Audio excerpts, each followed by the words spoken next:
Good evening, everyone. Welcome to the March 25th, 2013 Raleigh Board of Selectmen meeting. Remind everybody that this meeting is being audio taped and videotaped. I'll call the meeting to order, and first on the agenda is the Pledge of Allegiance. In the audience with us tonight is Matt Faulkner, and Matt is an Eagle Scout, and he's going to lead us in the pledge. I pledge allegiance to the flag of the United States of America and to the republic for which it stands, one nation, under God, indivisible, with liberty and justice for all. Thank you, Matt. And we have a 7 p.m. appointment, and it happens to be with Matt Faulkner. And Matt, I have a proclamation to read. Town of Raleigh Proclamation. We, the Board of Selectmen of the Town of Raleigh, Massachusetts, by virtue of authority vested in us by the people of Raleigh, as elected officials, do hereby proclaim Matthew Thomas Faulkner, having completed the requirements and having been examined by Eagle Scout Board of Review, was found worthy of the rank of Eagle Scout. We urge all citizens of the Town of Raleigh, its community leaders, businesses, and government officials to recognize this achievement and service. It witness there, wherefore I have hereby set my hand and seal of the Town of Raleigh this 12th day of March 2013. Robert Snow, Chairman of the Board. This is one of the things I love to do, Eagle Scouts. George, come on up here. Nice job.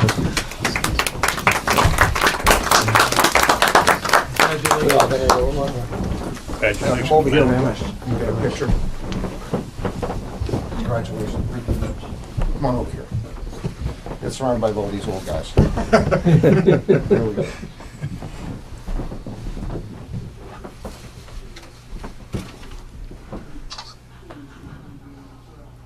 Hang on, just in case. Picture. Okay.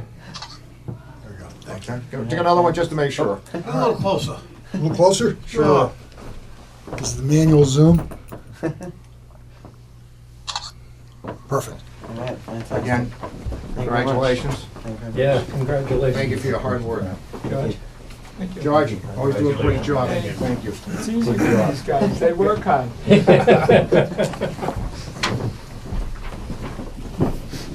That's Matt's proud father, Tom, and the audience who took the pictures. Congratulations, you're a fine boy there. Thank you. Again, that's one of the things we really enjoy to do, especially George does such a great job bringing these Eagle Scouts through. And You realize that Nate, who videotapes this, is one of Raleigh's Eagle Scouts. Is he? Too. Oh, I didn't know that. Yes. Nate, downstairs, congratulations. Okay, again, good job. Okay, moving on to Chairman's comments. I have some comments tonight. Title of this, Water Department. As many of you know, the Board of Selectmen has been looking at the expense and capital budgets appropriated at last year's town meeting for the benefit of the Town of Raleigh Water Department. All paperwork of the suspected improprieties has been gathered together and forwarded to Town Council. They were received by our town's attorney and then forwarded by Town Council into the Inspector General's hands. On Thursday, March 14th, we received a summons from the Department of Environmental Protection. March 21st, I accompanied the following persons to a DEP hearing in Wilmington: the Town Administrator Deborah Egan, Water Superintendent John Rizza, Business Manager Laura Hamilton, and Town Council Judith Pickett.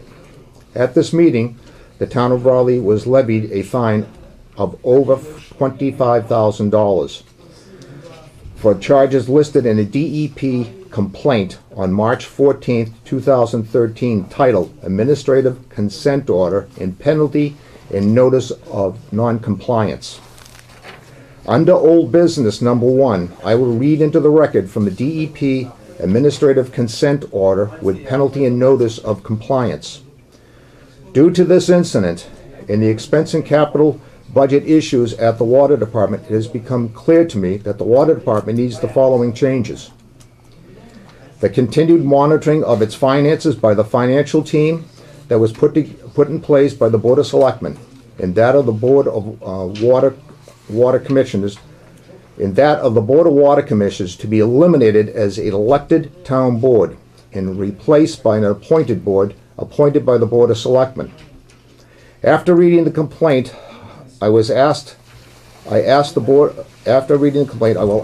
of Selectmen to vote to form a committee to change the status of the Board of Water Commissioners from elected to appointed by the Board of Selectmen.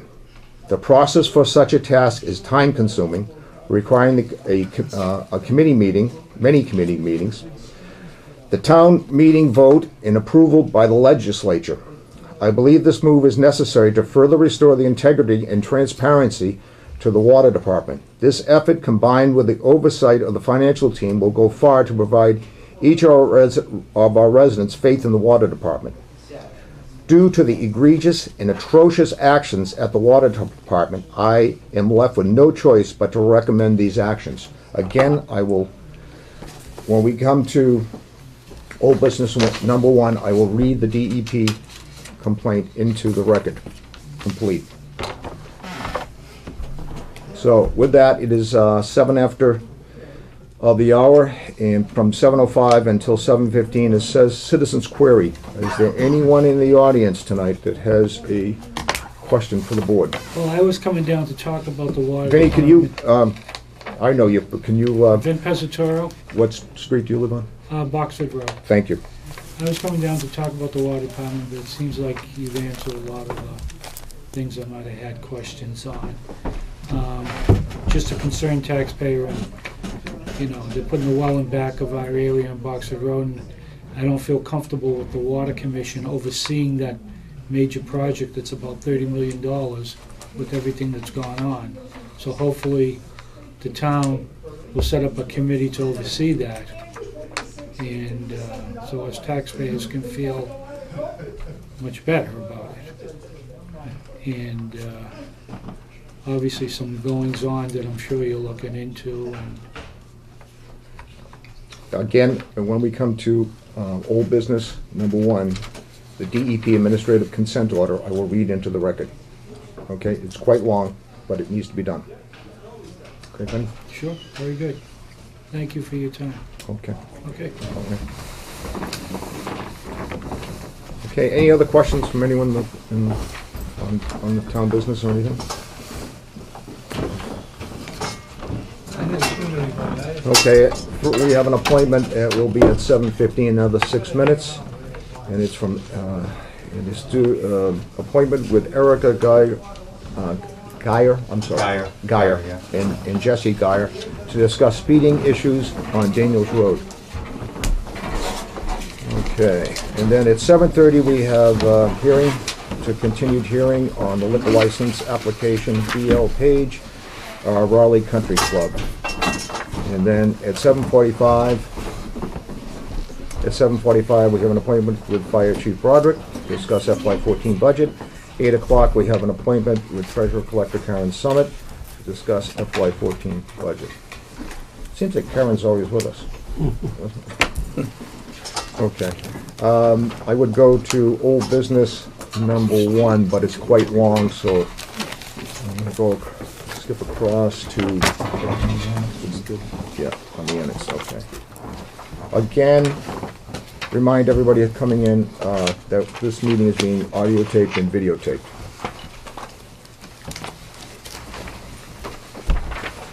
Okay, old business number 2. Town Administrator's update, annex siding. Okay, Debbie and Stewart attended a CPC meeting last Thursday evening. The CPC has approved the Board of Selectmen's application for $135,000 to reside the annex with wood clapboard. We will have an article on the special town meeting warrant seeking funding for this project. Any other comments, Deb?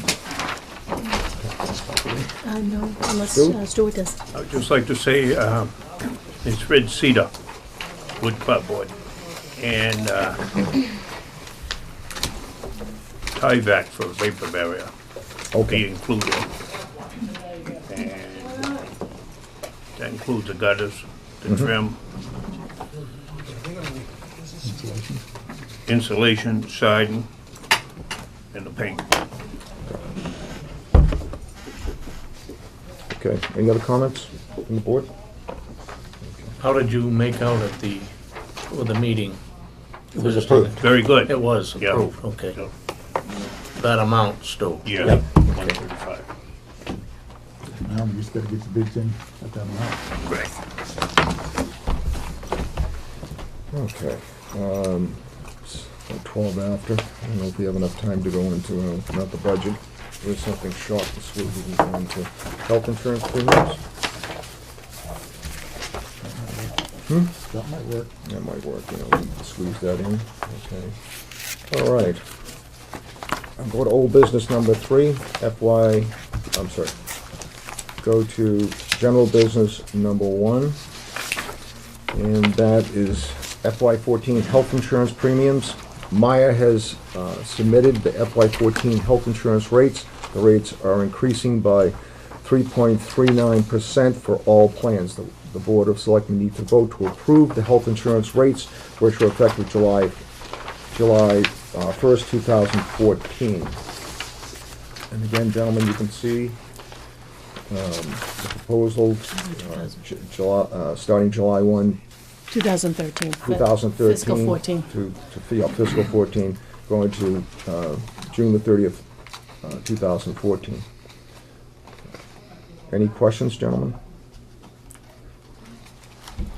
Actually, I'm kind of surprised it's that low. Hmm? I'm kind of surprised it's that low, 3.39%. 3.3. It's not bad at all. No, what were we last year?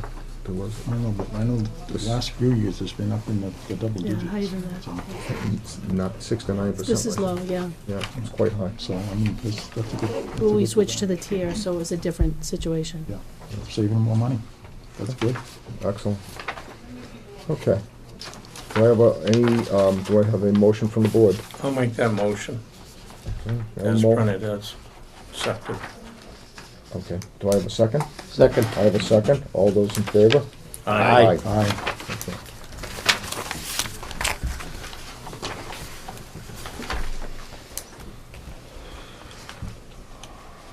Okay, another minute here.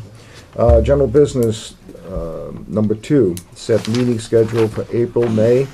Proposed meeting dates, April 1, April the 8th, April the 16th, April the 22nd, April the 29th, May the 6th will be town meeting, May 13th, and May 20th.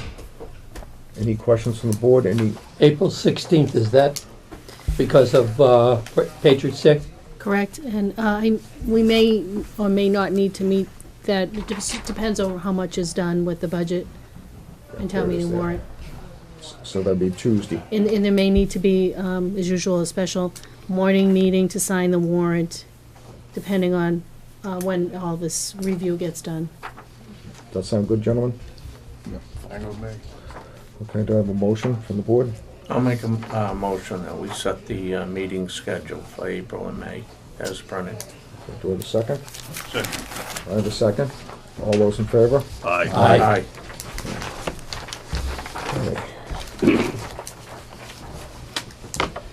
Okay, now I have to go back to my appointments here. And we have a 7:15 appointment with Erica Geyer and Jesse Geyer to discuss speeding issues on Daniels Road. Mr. and Mrs. Geyer, can you come down the front here and get some seats? Get a seat. Can we get a seat for I don't need Mr. to sit Geyer? down. We have plenty of chairs, sir. I don't want you to.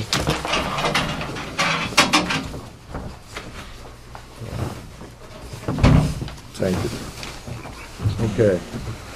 Again, Mr. and Mrs. Geyer sent an email letter to the Board of Selectmen on the 14th of March.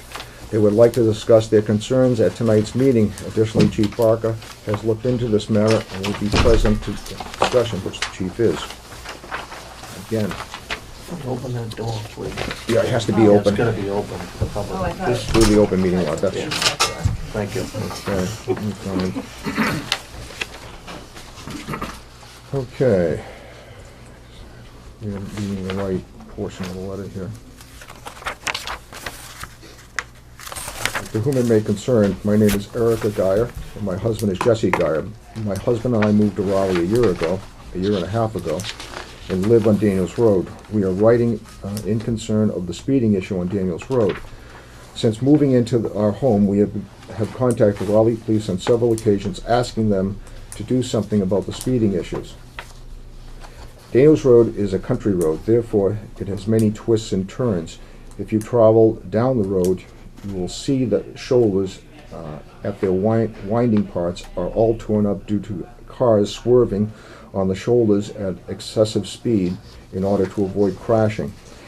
As the cars approach the straightaways, they pick up speed and travel dangerously fast down the rest of the road. As you know, this road has many spots where students are picked up and dropped off by school bus. Children are in danger when they are waiting for the school bus or walking down the street. Recently, the construction has begun at Carriage Pines Golf Course, where they are in the process of building many single-family homes.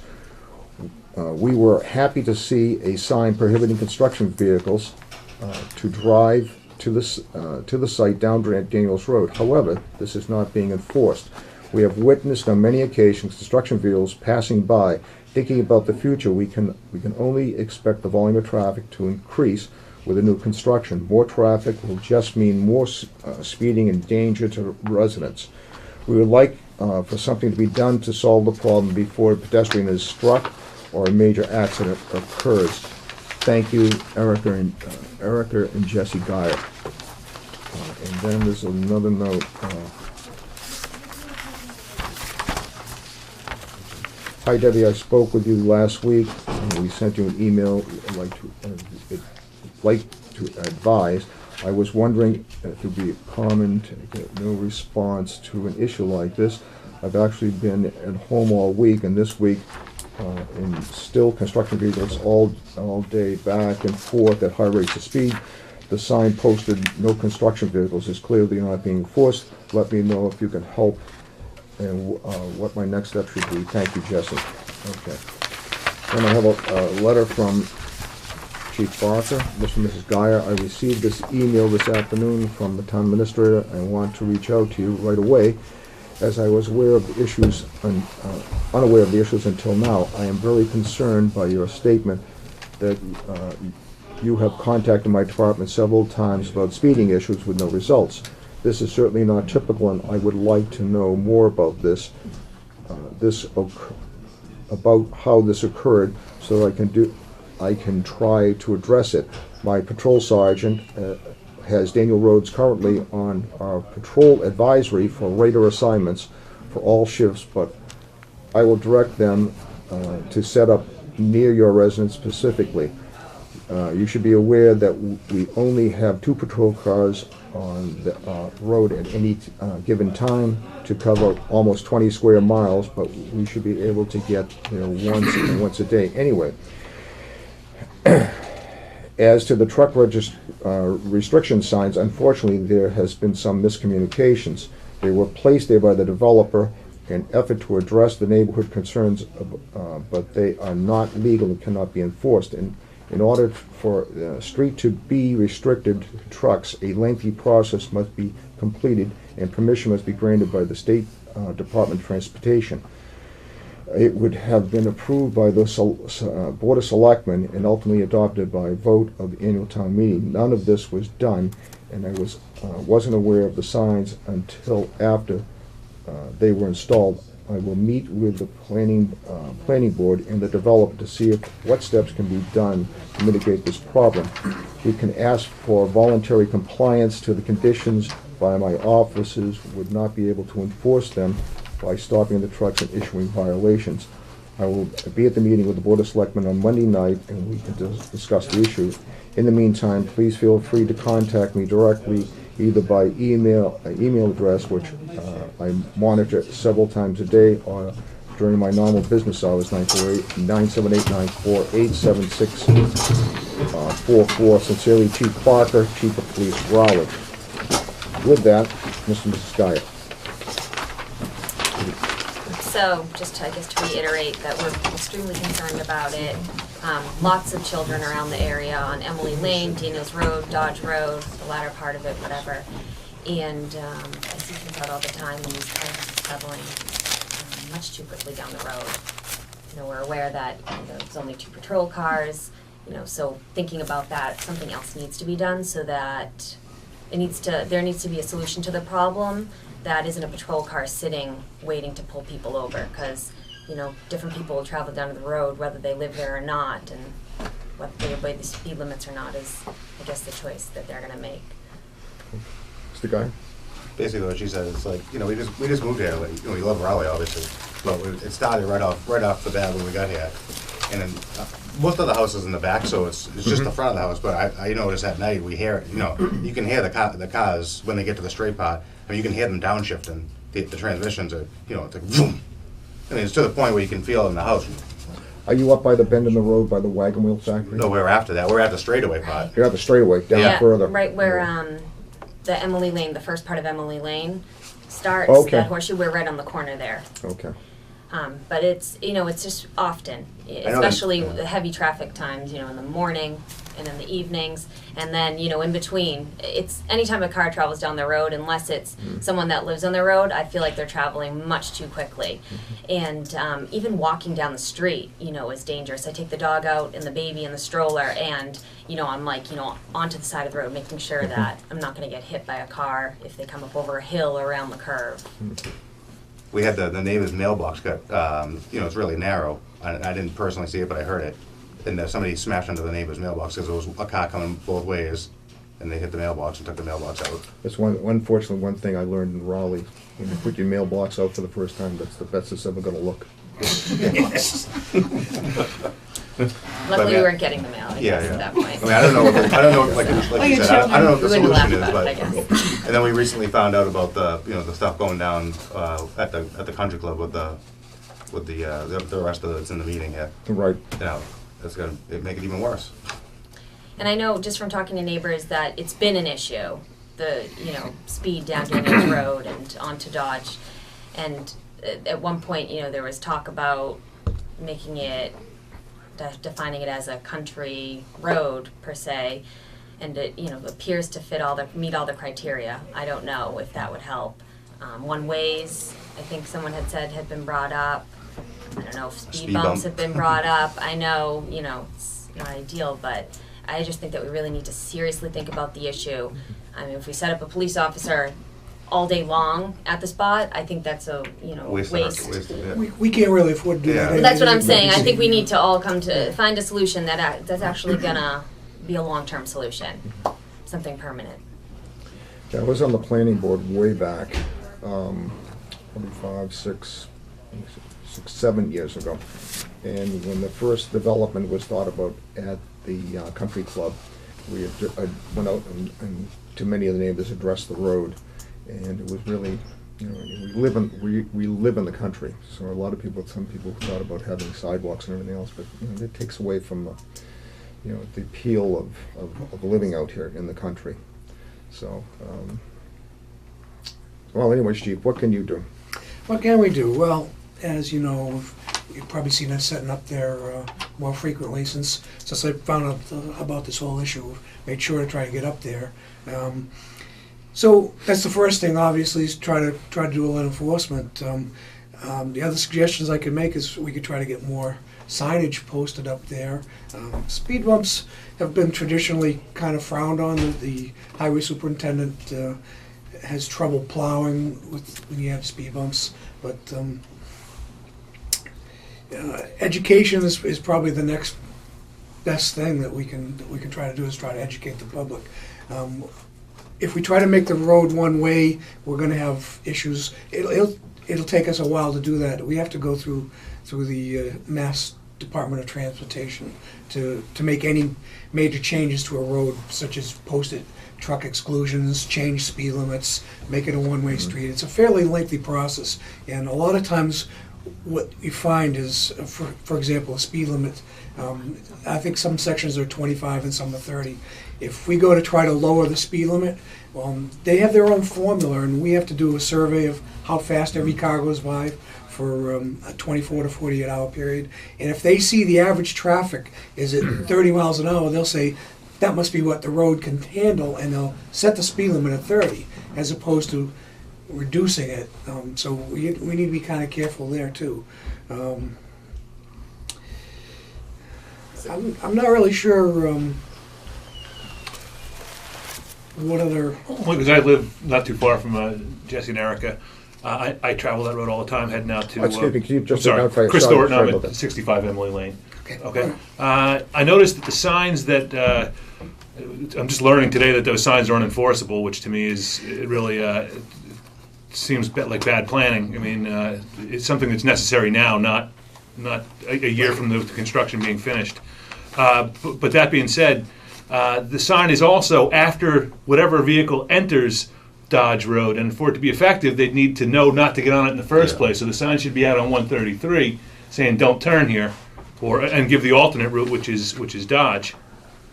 Right. Well, they're two separate issues that I was intending to discuss. Oh, please. The other one, I mean, Pardon. no problem at all, but they are two separate issues. The signs that are posted on Daniels Road, unfortunately, as you read it, they're just not legal. It's a very long process in order to get a street restricted to two-way traffic, to truck traffic, commercial traffic. What we would hope for, and I'm in contact with the planning board on this, we would hope that the developer is able to get compliance from the subcontractors in their own way. You know, if he can maybe hold some kind of economic penalty if they drive down the wrong road.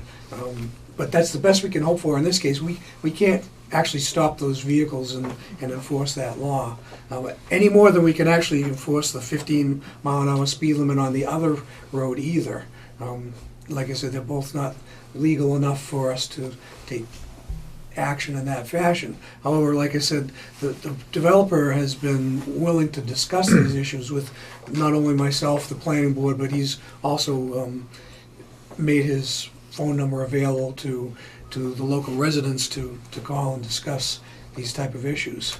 But getting back to the speeding issue just for a minute, I want to go back and let me check and see what is up there for signs already and see if we can get some extra signs posted.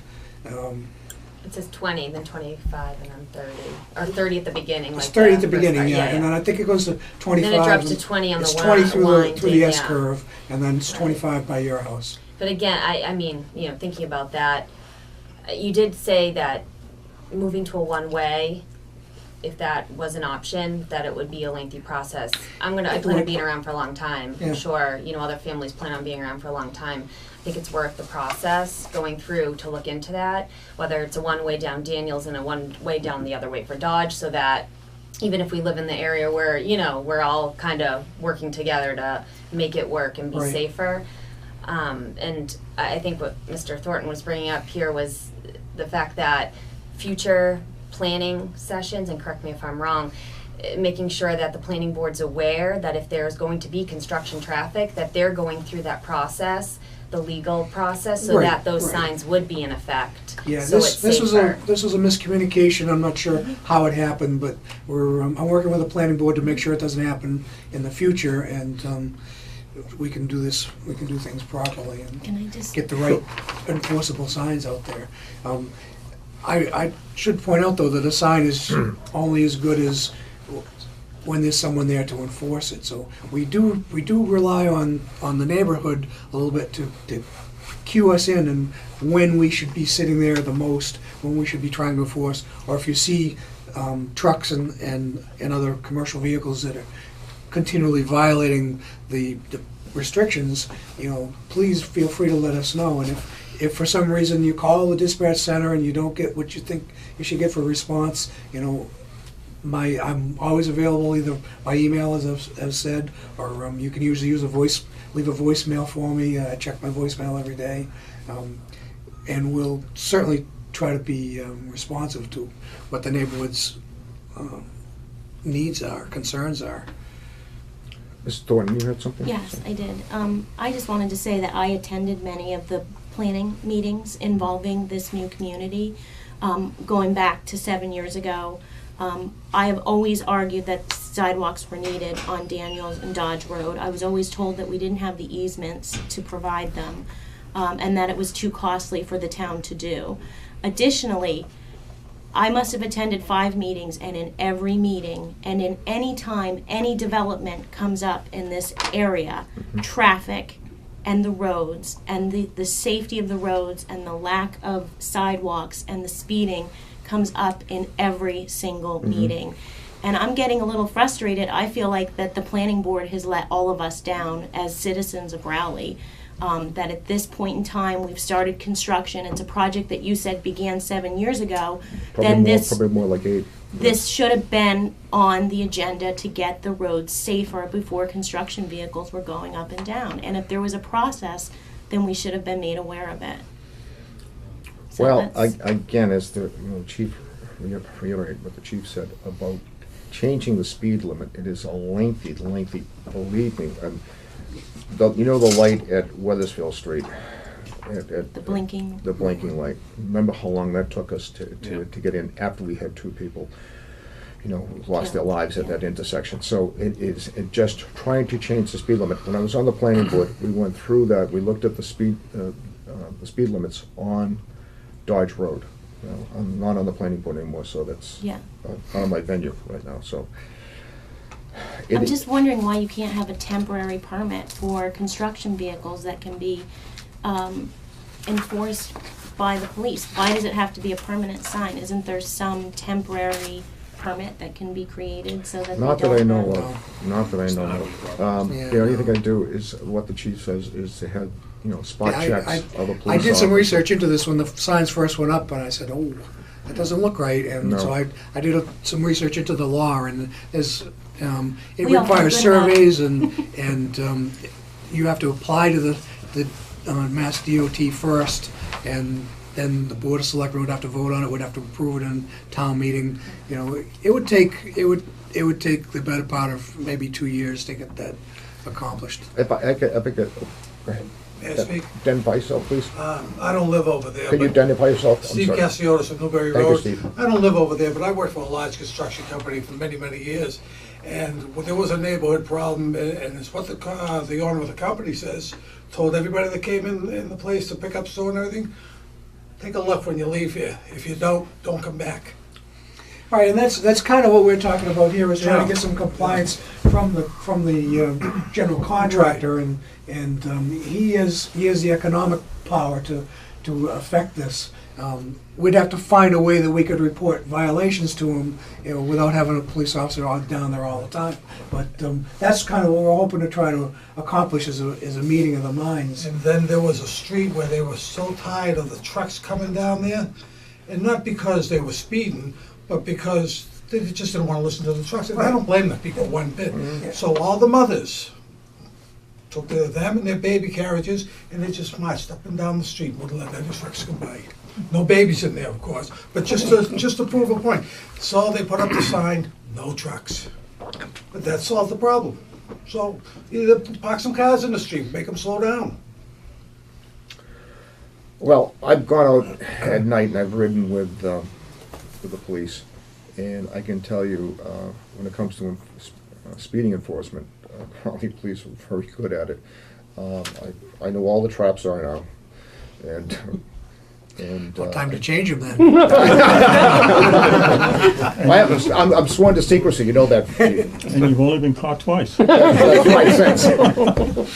But the enforcement, believe me, there's a lot of enforcement. I've gone out after hours, okay, at night, and.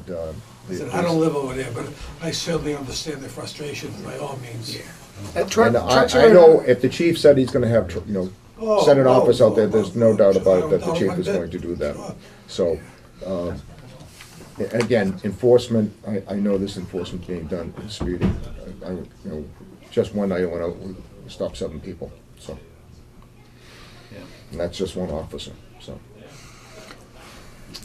I'd like to suggest that perhaps we could sit down another evening with the developer from the area and maybe get a member of the planning board together and have an informal meeting and discuss this again further, so that maybe the general contractor would offer some suggestions on how we can help to resolve this problem as well, if you're interested in doing something like that. I don't think it's not him.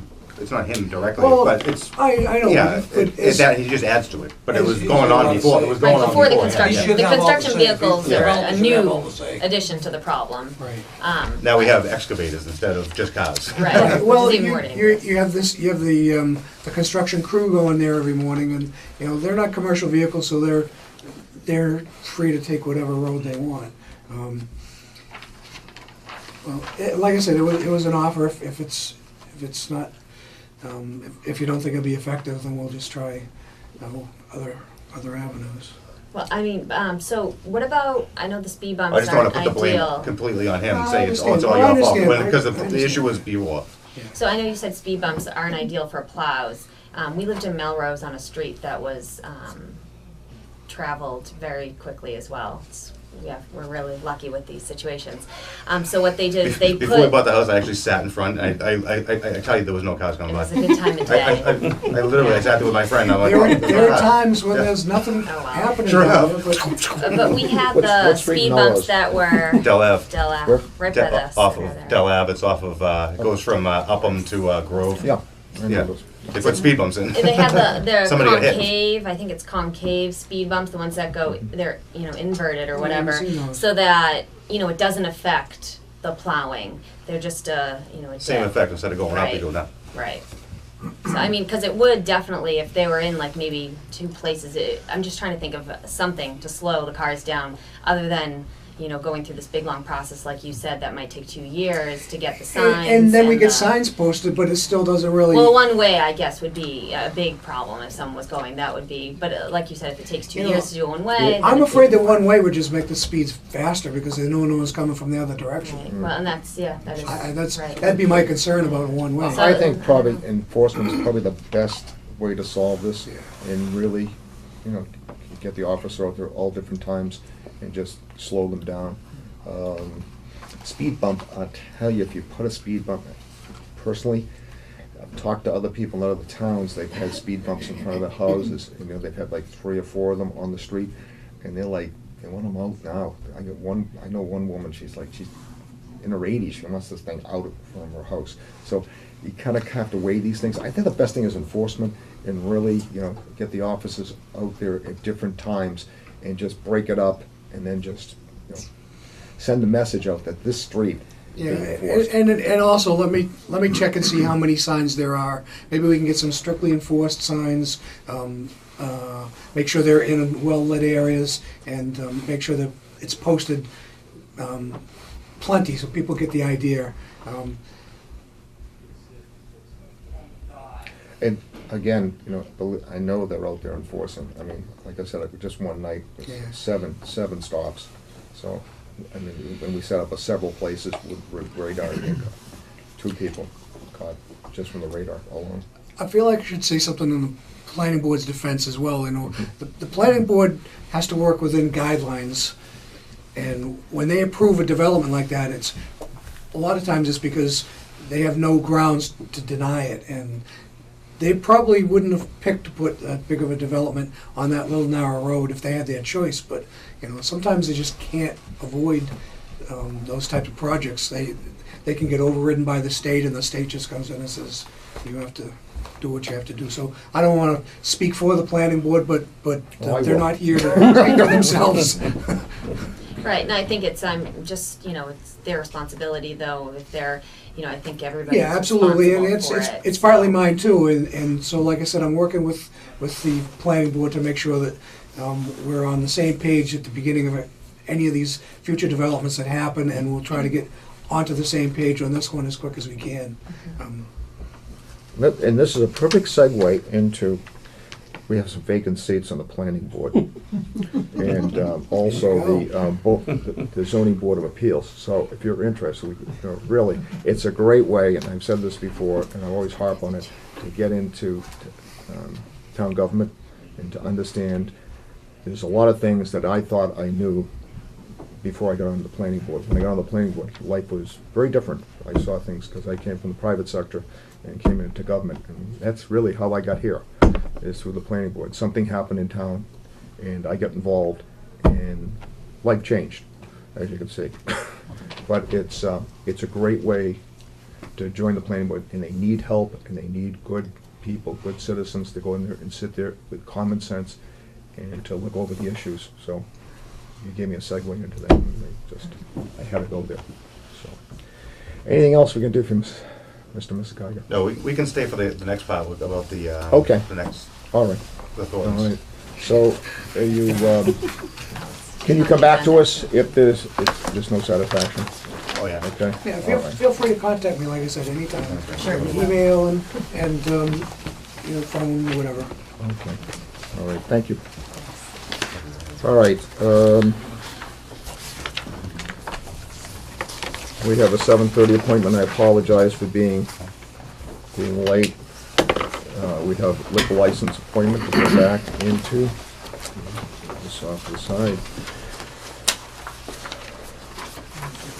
Debbie, I have to read this all over again, just like, into the record. You should read the hearing notice and then open the hearing. Open the hearing again? continued hearing. First, read the hearing notice, then open the hearing. Yes, that's exactly. The hearing Okay. was continued from Okay.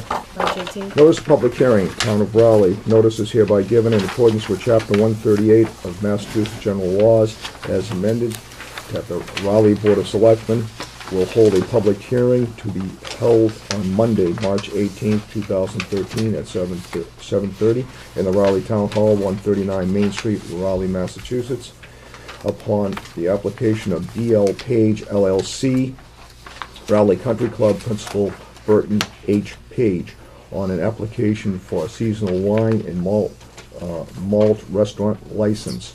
Business is located at 235 Dodge Road, consisting of a clubhouse and bar on main level, seating 24 persons. Anyone wishing to comment should attend this hearing. Written comments will be accepted. Robert Snow, Chairman, Raleigh Board of Selectmen.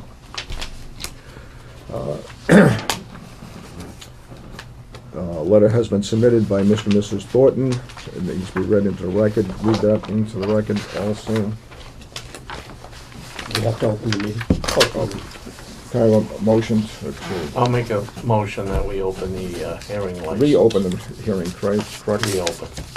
The wording, reopen. You're opening the continued hearing. A motion?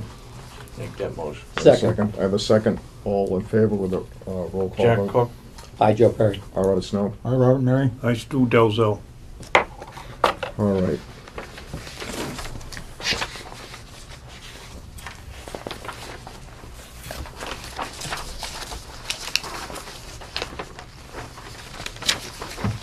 Okay, from Nicole and Chris Thornton, 65 Emily Lane. Dear sirs, we want to thank you for giving us the opportunity to speak. Excuse me. Yeah, can I read it? Excuse me? Yeah, that's what I was reading right now. No, I thought that they were going to read it. Oh. Do you wish to read it? Mr. Thornton, I'll read it, or if you wish to. I don't even have a copy of it, frankly. Okay. Okay. Sorry. Okay. Dear sirs, this is dated March 20th, 2013. We want to thank you for giving us the opportunity to speak at the liquor license hearing on March the 18th. As residents of the town of Raleigh since 2004, we are writing to express our concerns in regard to the issuance of a license to sell alcohol on the premises commonly known as Raleigh Country Club. We lodge this objection as members of the community, parents of children being raised in the community, as well as abutters to land directly affected by decisions of the board.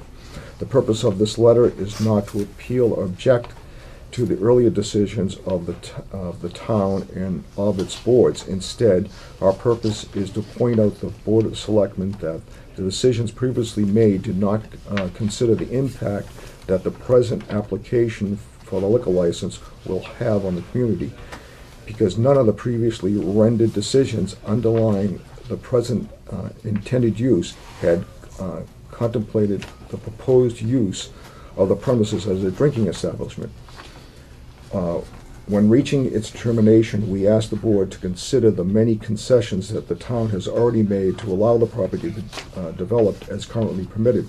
Per the application filed by the petitioner, it is requesting a license to sell beer and wine as an accessory concession offered in conjunction with its primary business purpose, the operation of a public 9-hole golf course. It should be noted that the applicant has never held a liquor license in the town of Raleigh, and that its predecessors have never held a similar license.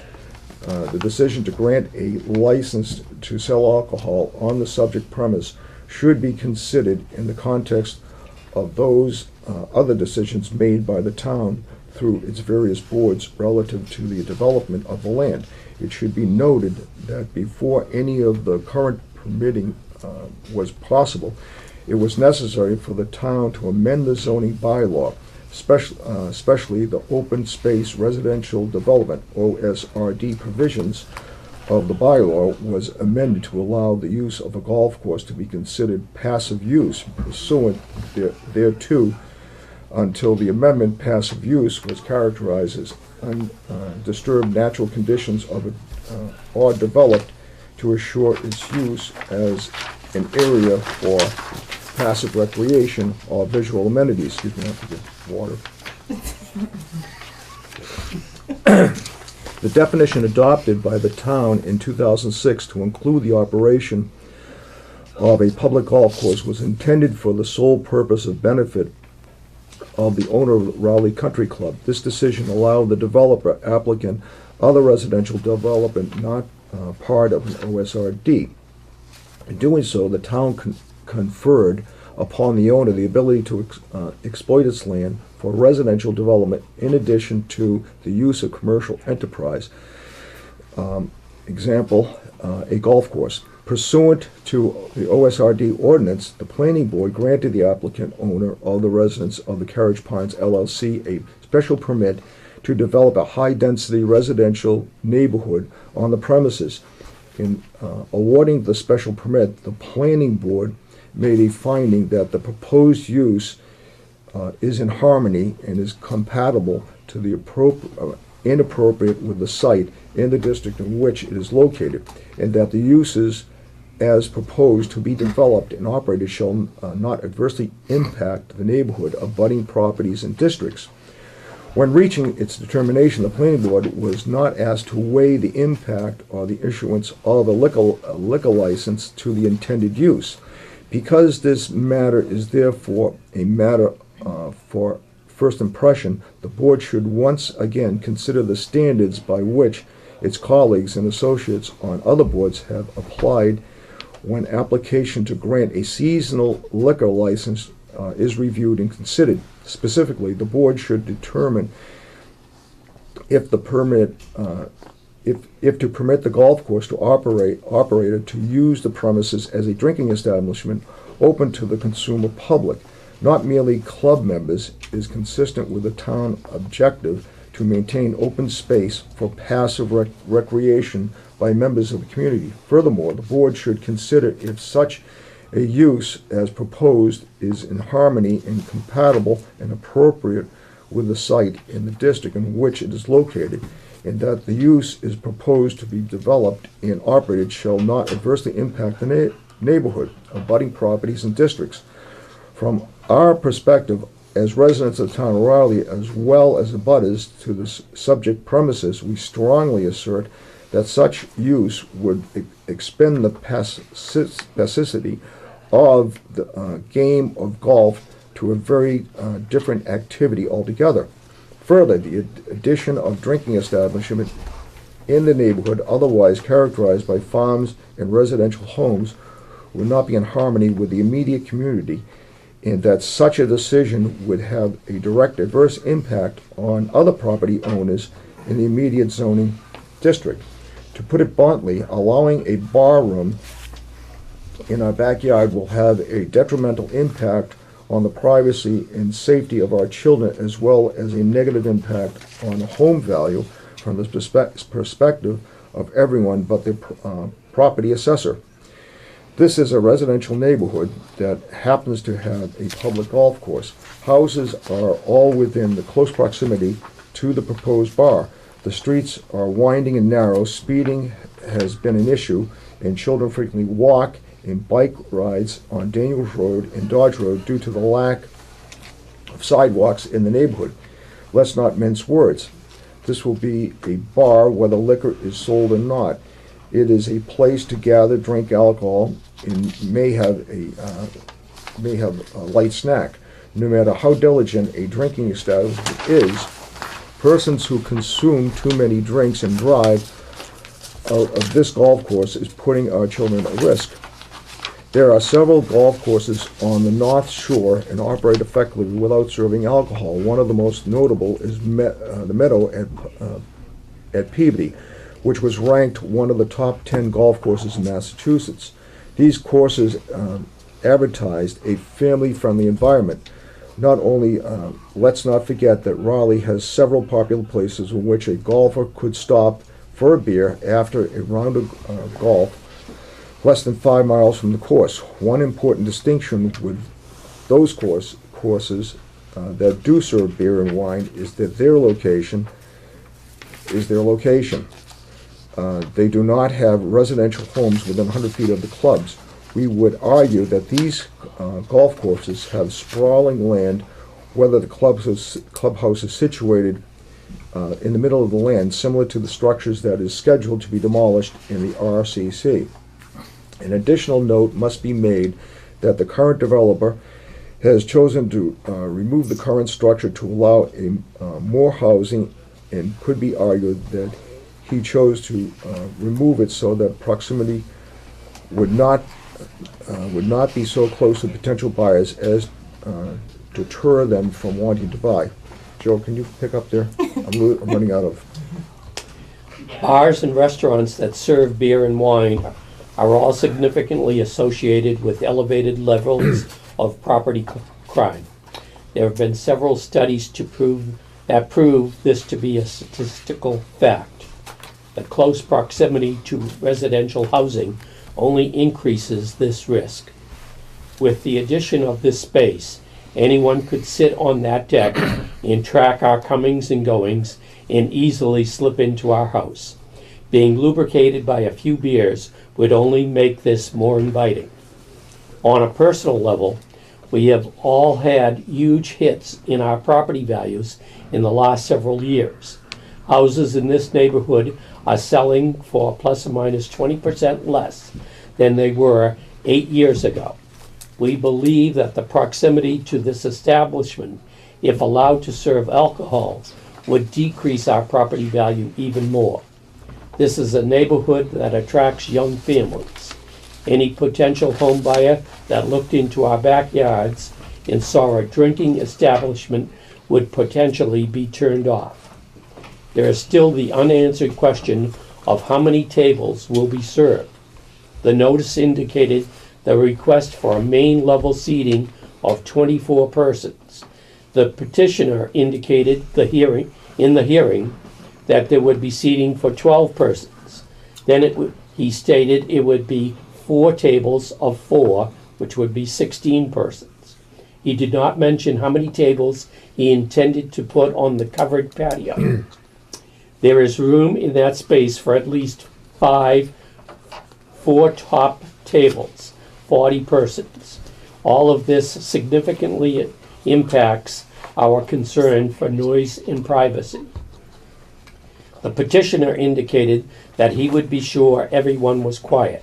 How are you to ensure that 25 people sitting on a deck drinking will be quiet? We live in a small New England town, and the value of the few months we have to enjoy in our backyard for play, for entertaining, and for our family meals. Additionally, we have concerns for how the lighting will impact our personal space. The deck is visible both from our yard, our family room, and our daughter's bedroom. This will impact the enjoyment of our home. In closing, progress is afoot. The developer applicant is moving forward on it, plans to develop the site as permitted.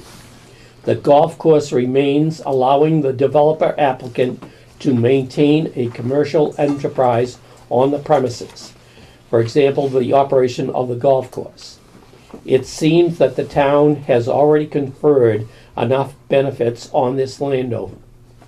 Rather than grant the applicant another privilege that is unique to his circumstances alone, we ask that the board to consider those townspeople directly impacted by this decision and confer upon them the right to live in harmony with its neighbors without the problems that typically accompany a neighborhood served by a bar that draws in persons from outside the community. The decision this board makes today will impact the well-being of the town, its citizens, and potentially the security and well-being of our neighborhood well into the future. Thank you kindly, Nicole and Chris Thornton. Joe, thank you. Very well put. I have a letter from, to the Board of Selectmen from Katrina O'Leary, Town Planner, and this regards subject liquor license application 237 Dodge Road. This is dated 3/25/2013. At the request of the Board of Selectmen, I will address several of the items discussed in the letter received by the Board of Selectmen and dated March 20th, 2013, from Nicole and Chris Thornton, 65 Emily Lane. Specifically, the board has asked me to determine how the special permit decision issued by the Planning Board on December 19th, 2012 for 237 Dodge Road may have a bearing on the issues raised in Thornton's letter. Last December, after a year of review, the Planning Board voted to issue a special permit for an open space residential development, OSRD, at 237 Dodge Road, which included the existing golf course as required open space, permissible under section 6.4.8.6 of the Raleigh Protective Zoning Bylaws. Since it is not in the Planning Board's purview to make determinations on whether the existing golf course use or building have protection under Massachusetts General Law, Chapter 40A, Section 6, pre-existing non-conforming uses, structures, and lots, or if the liquor license should be issued for the pro shop building.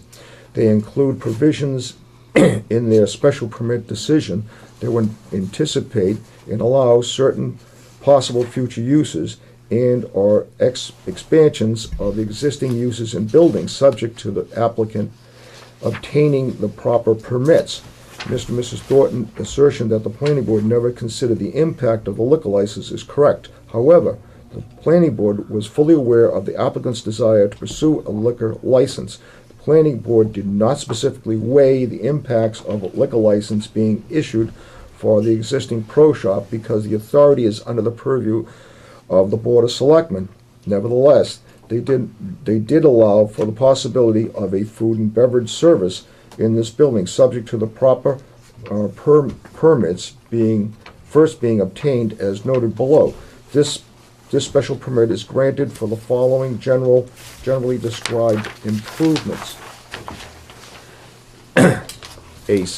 Bullet 1, a 76.2 acre golf course parcel or restricted area is planned whereon portions of the existing golf course will be redeveloped. The existing restaurant will be raised. The existing pro shop will be renovated as a clubhouse with food and beverage service. And the existing parking area entrance off Dodge Road will be reconfigured. The Selectmen may already be aware that the parcel of land containing the golf course and accessory buildings and parking area will be subject to a perpetual conservation restriction. This conservation restriction is currently being reviewed by the Executive Order of Energy and Environmental Affairs.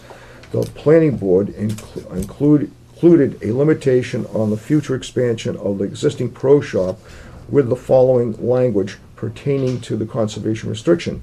Exceptions to prohibit acts and uses. all activities set forth in the conservation restriction that are necessary to develop, maintain, and renovate operate the golf course or other past recreation use, including the following: to expand the operations and service of the clubhouse, including but not limited to food and beverage service, and to expand the footprint of the existing structure by up to 75%. Again, the applicant would have the burden of obtaining the necessary permits required to allow such an expansion. In sum, I believe the intent of the planning board special permit decision was the golf course and any accessories or buildings necessary for the continued operation of the golf course be allowed in limited fashion described in special permit decision language. Also, Mr. and Mrs. Thornton mentioned in the letter that the planning board did not weigh the impact of the issuance of a liquor license, but left enough elbow room in their decision for the Board of Selectmen to consider granting a liquor license at 237 Dodge Road.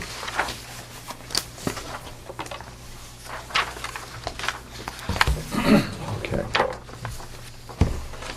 That is-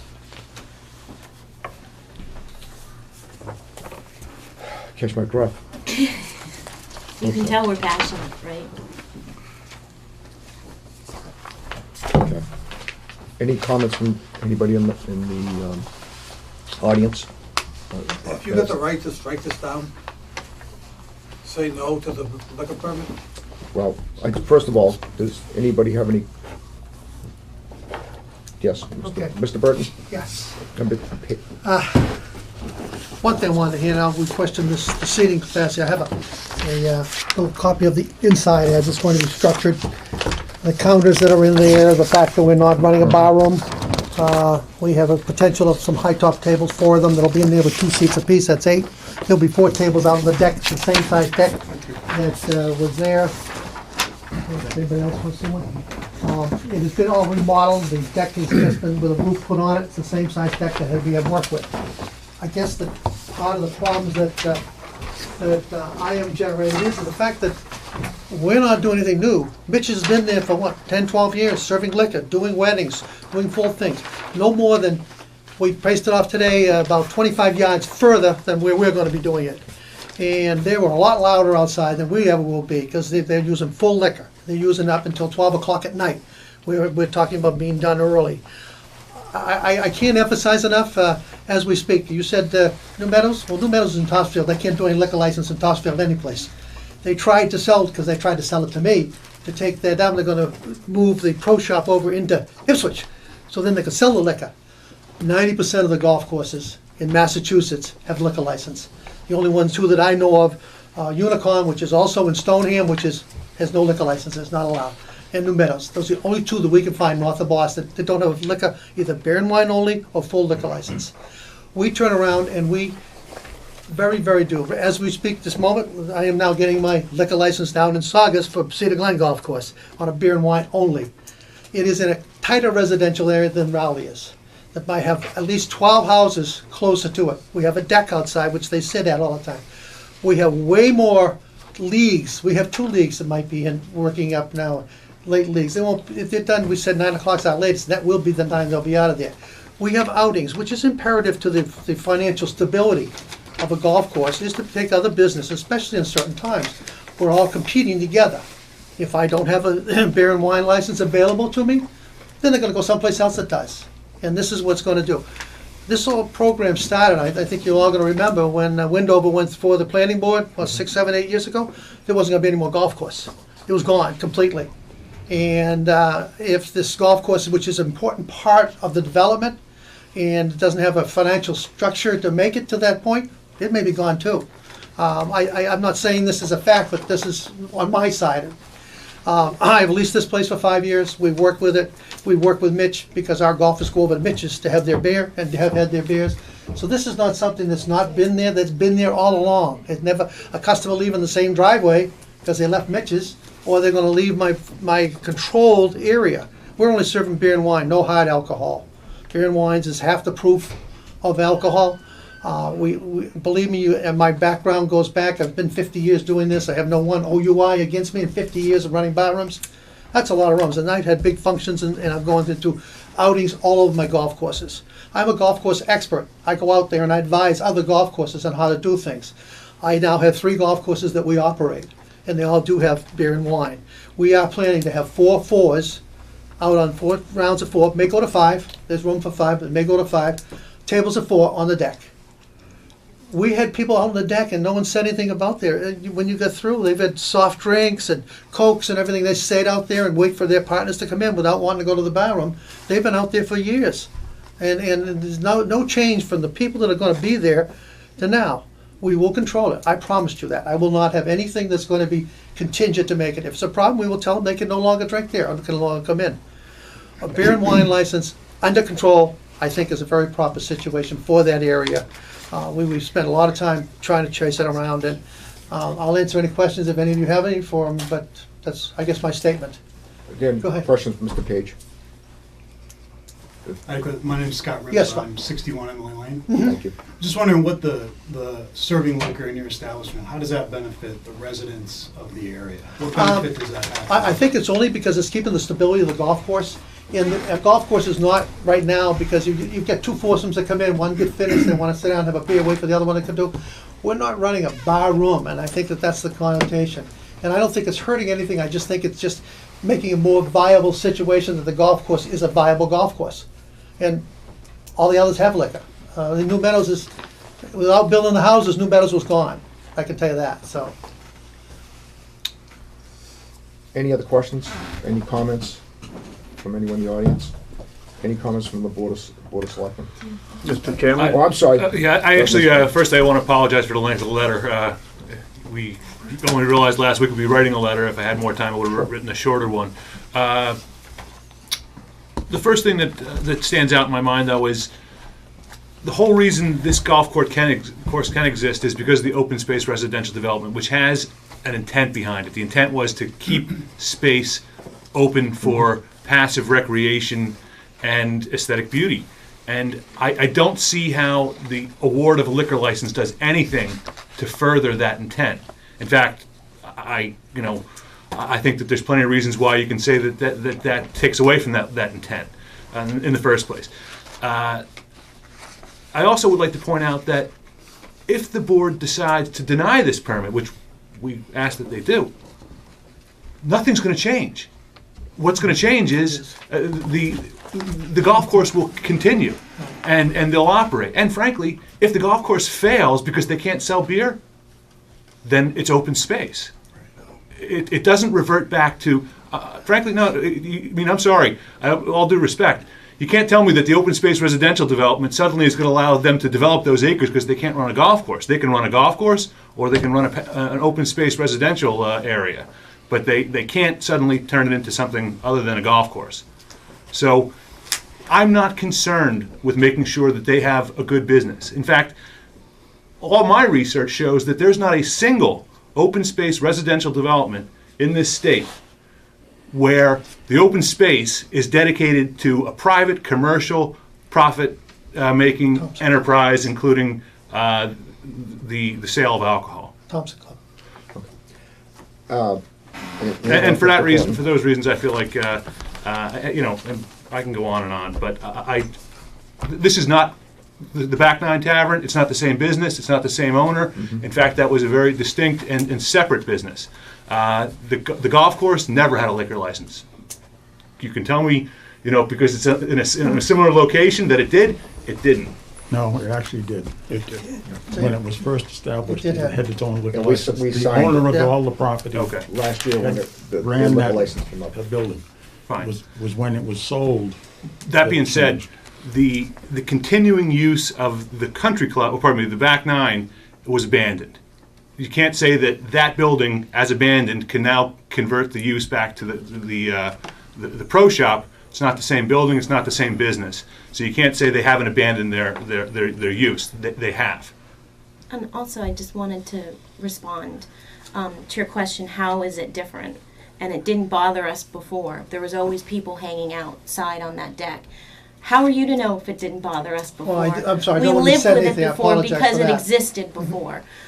We didn't have an opportunity to change it before. We accepted it. And really, literally, those were people who maybe were walking through and waiting. I don't think people sat in chairs and they weren't drinking beers and they weren't drinking glasses of wine. And the issue with the winding road and the high-speed traffic and the safety of our children, if you drove down our street this summer, you will see at least a dozen kids under the age of 10 walking up and down that road, riding their bikes and their skateboards without helmets. We didn't have the opportunity to change at that time. Maybe it's a ticking time bomb. Maybe we're blessed that it hasn't happened to anyone yet. But it's something that we have the opportunity to change, and we're speaking out also for our community. I feel like for the safety of our children, I can't send my kids down to my neighbor's street on Daniels Road because it is an unsafe place for them to be. And if people are drinking, no matter how responsible you are and what your track record has been, and I respect that, and I think that that's a great thing, but it only takes one jerk to decide that he can get on that road and speed down there and not pay attention, answer his cell phone or do whatever the case may be. So that was my other point. Additionally, you just added an extra table onto that back deck while we were sitting here having a conversation. When you first sat down, you said 4, and then in the middle, you changed it to 5. I was trying to get to your count that you gave. So now that is that's 20. That's 28 seats. 20 people sitting outside and another 8 people sitting inside. People standing around, maybe not sitting at a table at all. And we're going to have 38 families that now, when they're tired of staring at the inside of their homes, can now walk across the way to the bar and help themselves to a drink. I mean, I think that's that's what would happen. And I'm not sure. Yeah, so. Again, it just goes to, in my mind, how does this foster the intent of the community when we allowed the open space residential development? It doesn't. It doesn't serve that objective one iota, and to not grant the permit wouldn't do anything to undermine the objective which the town set out to achieve back when they voted for the bylaw in 2006. Excuse me, sir, did you have something to add? No. No, not you, Vinny. Gentlemen. Yeah, I was just going to say, we support Chris's and Nicole's comments, and we would also be against the board permitting that license. I believe all the board members, we went out and took a ride out there and looked. Any comments from the board? Mr. Chairman, Yes, Stu. when I went up there, Mr. and Mrs. Thornton's backyard there, the decent distance, there was a solid white fence, and on the golf course side, there were mature pine trees, and I would guess from the Thornton's home over to this pro shop is almost a football field in length. The Board of Health, the fire, the police, and the building inspector have not had any problems, and the golf course has been there since the early 70s. And in all fairness, Mr. Page is making this better because he's going with beer and wine and not a full liquor. And they've added a roof to the patio. Any comments from the other board members? Okay. This really comes, many of the problems. I just want to say it's not a Yes. football field between my house and, so, I know that for a fact. He stood on my driveway. I don't live there, so I know that it's not a football field. I understand. Many of the issues here brought up tonight are really in the venue of the planning board. What the Board of Selectmen has to address is the liquor license and liquor license only. And from this perspective, I can see personally nothing that can stop the liquor license from going through the way it is. I've come back, I looked at this as perspective as a former planning board member and as Board of Selectmen. And I looked at it from all different aspects of, can this be prevented? I can find nothing to prevent this from going into effect. What about the bylaw that states that it can't affect the well-being of the community? Again, that would be more in the venue of the planning board. So you don't make decisions based on the bylaws? We're dealing with strictly the liquor license. Excuse Mr. Snow, but Yes, sir. I sat here and had you listen to the town planning board manager indicate that this entirely was within the purview of the town selectmen. License. The liquor license was Liquor in the license. purview of the town selectmen. She further stated that the town hadn't, or the planning board hadn't passed on the impact of a liquor license, and therefore, this board has that discretion. And finally, you say that there's nothing you can do to prevent this. If that's the case, then there's nothing you can do to prevent any liquor license. I'd like to know what the standard is by which this board determines whether or not it's appropriate to issue a liquor license in a residential neighborhood.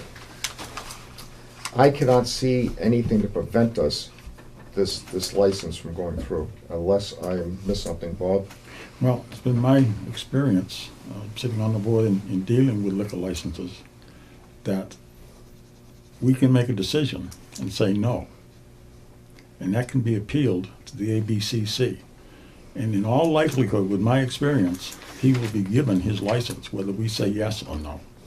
But what about the fact that the whole scheme by which this high-density development exists is by virtue of the fact that they gave a set-aside of 70% of their land for the purposes of passive use. And now, I mean, you're saying that it's really not passive use. In fact, it's going to be something very different. It's going to be a bar. I hear you, but I have to go by by the law. What is the law? Well, I cannot find a law that says it cannot. Then the board is without discretion. But what is the law that says you can? The board is without discretion. The board does have discretion, but it has to follow state law. Right, but there's so much more that has gone in, that needs to go into this decision than simply saying we can't find a reason not to. There's so much that went into the decision that got us to the point where this is even up for consideration. Yet, from what everybody said to this point, it's in this board's capacity to make this determination. And now you're saying, well, it is us, and we do have the ability to prevent this community from being the host to a bar room. But we've decided that because potentially they could appeal a decision denying it, we will therefore disregard the interests of the abutters, the community, the children, the town that voted for the open space residential development for the purposes of passive use. That to me is, well, I guess we'll have to respect whatever decision this board makes, but I think that it's abandoning the objectives that the town sought when they went down this road in the first instance. What is the laws that you follow to determine whether or not you will or won't? What would be an example of not approving a liquor license?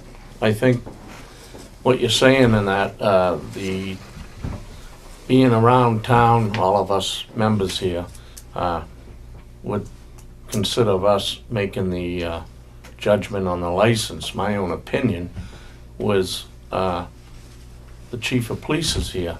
How many telephone calls do you get in the previous owners, loud noise bans or I've actually called many times, but I was told that they were allowed to operate. No, I'm just trying to lay the cards on the table, and if we had violations like you just said, I don't think we'd be voting a license, period, tonight. If okay, well, the prior big restaurant like the Back Nine, I've been there to eat, my wife, my family, and my wife's a big golfer and that. But do I go there to just drink? No. I go there to have a dinner, Coke, or whatever. And I've never, honestly, I've probably been in there 40 times since Mitch had the place. I've been real comfortable in there. I mean, no rowdiness, and even outside, they have probably, correct me if I'm wrong, I know you people are right across, there must be a dozen tables. That's right, and it's set under Sometimes the there's earth. 30 to 40 It was set people. underground. Right. And they had a tent, and there was a wall, and it was a good, it was about 3 times the distance from our house as it is now. It's a completely different situation. You cannot compare the two. It's, you know, it would be like, I can't even come up with an analogy. Well, I don't think we need to, because it's This not the isn't- same applicant. It's not the same And it's not, and it's not the same. It's not the same business. It's not the same, and frankly, it's not the same parcel of land anymore. You had 80 acres, now you've got 70 acres and 20 acres. You have a business that operated in its entirety, and now you don't. You have two separate, you've got a developer, and you've got a golf course that's there for the purposes of open space. And Again, we're talking about planning board issues, I understand that. And the thing is, we have to address the liquor license here. And I see nothing, unless some board member can give me something to prevent this. A residential neighborhood isn't a reason for the state to deny a license.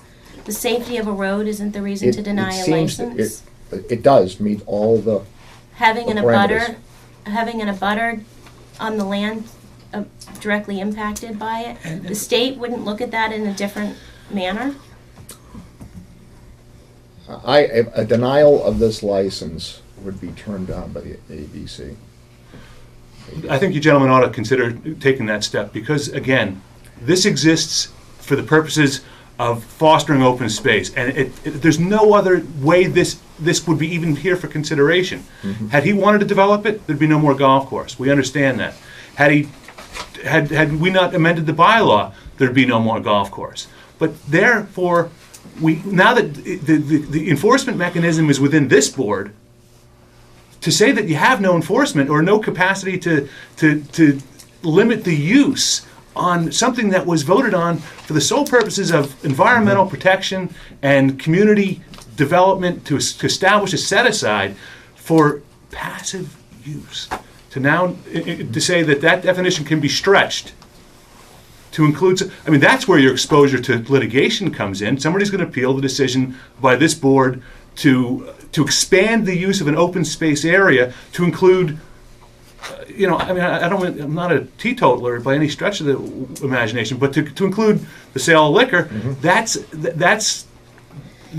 misusing the language. It's taking something that's you know, one thing and calling it another. This is open space. And you know what? And you know, finally, Mr. Page said that there's not another golf course that doesn't. Yeah, there is. There's a really good one, the Meadows in Peabody. It's owned by the town. They don't serve alcohol. No, they don't. I called and asked. I know that they're getting one this week. There's plenty of opportunity in the future for them to come back and give this a try. I think this board ought to consider giving it a try without. Can I ask, what would be the reason for not letting it go to appeal? What would be the... One is cost. So does it cost the town money? Absolutely. We have to defend ourselves.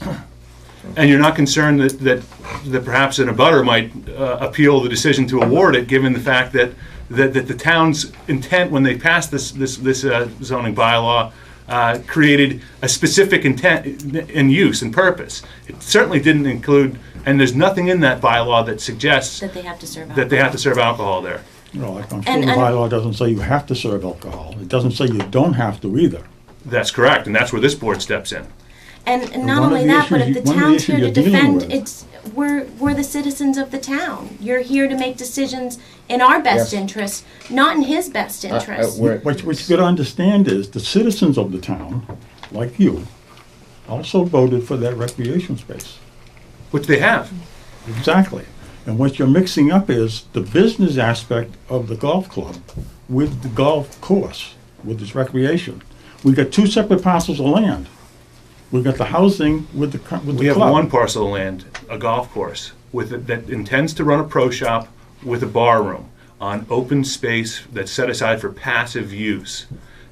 Gentlemen, there's your exposure to liability. Okay? When people decide that the intent was to create a pasture, something for the community to enjoy, and now we're finding out that it really is an opportunity for one individual to exploit this for profit through a benefit that only you could have conferred upon him. To me, it seems it's somewhat of an embarrassment. I think the passive use is accessory to the golf course. I think the intent was that the golf course would continue to run. That's the main intent. Which it is. And that's right. Which it is. The golf course can continue to run. No one is suggesting that people shouldn't go out there and hit 9 holes. And the golf course had a liquor license since 1970. Well, and but it was since a then, full we've had pouring over license 100 with houses no built in that restrictions. neighborhood since 19... This town is completely different since... You can't compare Unfortunately, that's the 1970. truth. And this one spot, what was formerly 80 acres, is now going to be burdened with 38 high-density houses. So it's we can't keep saying that Mitch's operation which was always, I shouldn't say always, because you gentlemen have longer histories than I do here, but as long as I've been there, the Back Nine Tavern and Catering was a separate business from the Raleigh Country Club and subsequently Carriage Pines. And this is not, and therefore, what we already went over, they didn't abandon, this is not something they can say we can do as a matter of right, because they've abandoned that use. But the license is still there. He could stand up here and say he wants the full liquor license. And gentlemen, you're going to tell me that with the 38 houses that he's put in there, that you'd still allow that liquor license to go forward?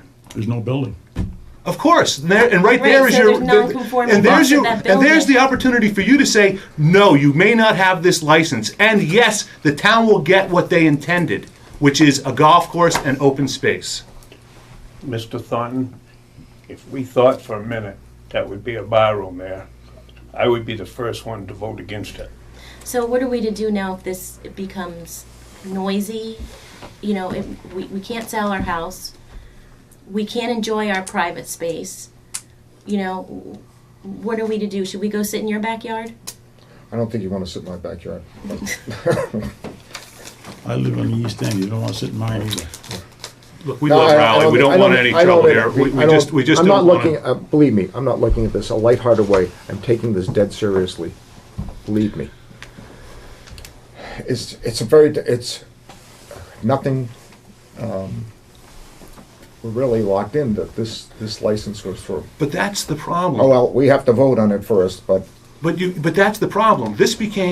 We were locked in the minute the open space. In fact, I was one of the only people in 2006 that stood up and said, "Listen, make your decision, but recognize what you're doing.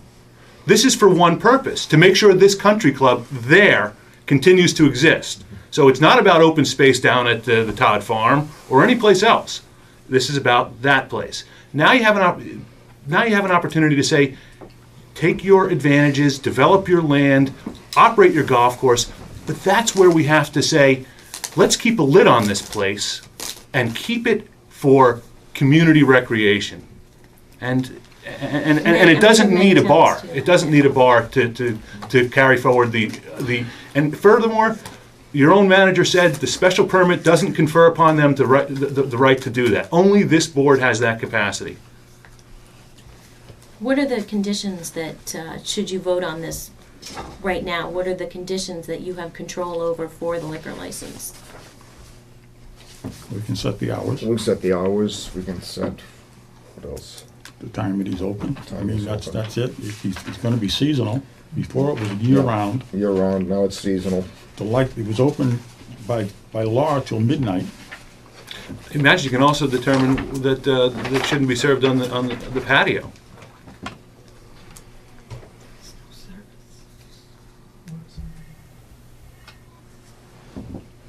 We have something else on this stuff. And Mr. Page indicated last week that he would close down 9 o'clock. So you gained 3 hours. My kids go to bed at 8. And, Mr. Dazzle, I appreciate all the consideration all of you have given, and I'm trying to look at this not just from the guy that's staring at it over his backyard. I really am considering it from the larger context of somebody that voted on that bylaw back when they did in 2006. And from that perspective, it seems to me like anything that that confers upon the development. I mean, frankly, in every other open space residential development, the town gets a deed to that land. In this instance, not only does he get to keep it, but he gets to run a bar. You gotta understand the planning board, now, there again, as the chairman has stated, you're dealing with the planning board issues.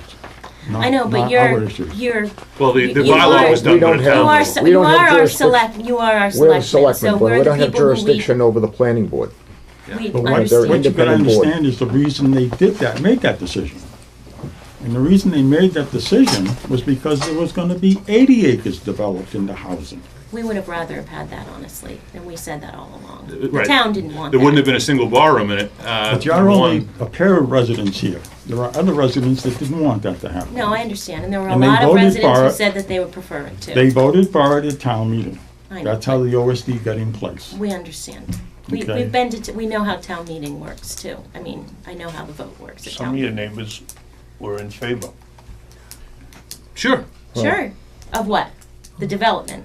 Oh, the beer and wine license. I don't expect that you're going to make this decision based on the We're trying to be fair. yeah, We're just trying to be fair our about unique this. circumstances. We went back, believe me, we went back, reflected on this. This is not just some quick, quick draw look at this. Were those neighbors entered We- into the We record? spent the week looking and thinking about this. The This name is is in the not, newspaper. not an easy decision. Their We name looked is in at the the newspaper. law This morning. and what the law, Was this morning. what the parameters were for this. I can see nothing that prevents this from happening. Except the board. Excuse me? Except the board. Well, the board cannot. Absolutely, sir, you can. You wouldn't be given the discretion to vote if you didn't have the discretion to say no. We can say no, Correct. but we will be overturned, Yes. in all likelihood, But we will go Because through a of the lengthy, ABC. lengthy litigation we will go through. because of the history before the Board of And given the Alcohol intent of the Beverage community to protect the open spaces, wouldn't that be a reason to stand your ground? We will go through don't a agree with lengthy, that. we will go With through a what? lengthy litigation, and we will be overturned. And we will cost the town a lot of money. So I have to look at it I have to look at the big picture. I can't look at just, I hear your pain, I understand where you're coming from, but I have to do what's best for the town. So, fine, we're gonna let, yeah, we're gonna, not gonna, I mean, Mr. Snow, though, a moment ago, you said that this train has left the station and there is no way to stand in front of it. I mean, doesn't it seem, What's the point of the open right, hearing? what is the point of all this, if there really is no turning We back? listened last week, we heard what you said, we went out, looked at the property, we reflected on this, we thought about it, and then we didn't just arbitrarily last week make a decision and said, boom, that's it, and walk away. We listened to you. So I don't want you to think that we just, voted, we would have voted last week and walked off and said, that's it. We listened to what you said. We went out there, took a look at the property, we went out, thought about the law, thought about other decisions that this board has made. Believe me, it was not an easy decision. We looked at all We respect aspects that. of I it. mean, we do respect that. We're not And I have to sitting look here out, I trying to have to say look you're out for the, arbitrarily making decisions. I have to look out for the whole town. I think the track record up there has been good. I think the police chief will attest to that. Even with Mitch running the bar, even with Ally Newton running the bar, there's really been no problems up there. What We're gonna doing- have more what- traffic on the road though, now Well, too. It's You've it's a got more different- traffic no matter what happens, because you're developing out there. Your development was put in out there, that added more traffic to the road. Nobody came Absolutely. back to us and said, you stopped those people from going up there. Well, The we're reason telling we don't people- have sidewalks there is because the road was never wide enough to put sidewalks in. Now we've gotta go and take all that land to do that. You just can't do it. It's impossible until you can get it squared away. What we're doing is we're condemning Mr. Page. We haven't given him a chance to prove that he can run a decent show up there. One thing Mr. Page has to do is a year from now, he has to come back to us and renew that license. Now, if we get complaints from him about him running that operation, and the legitimate complaints, we can take those into account when we issue that license. All We can right, put well then can restrictions I on it. make some suggestions? I mean, I'm just curious, Do the you have a seating, do you have a conflict of interest here? No, but I have a question as to the seating that seems to be changing.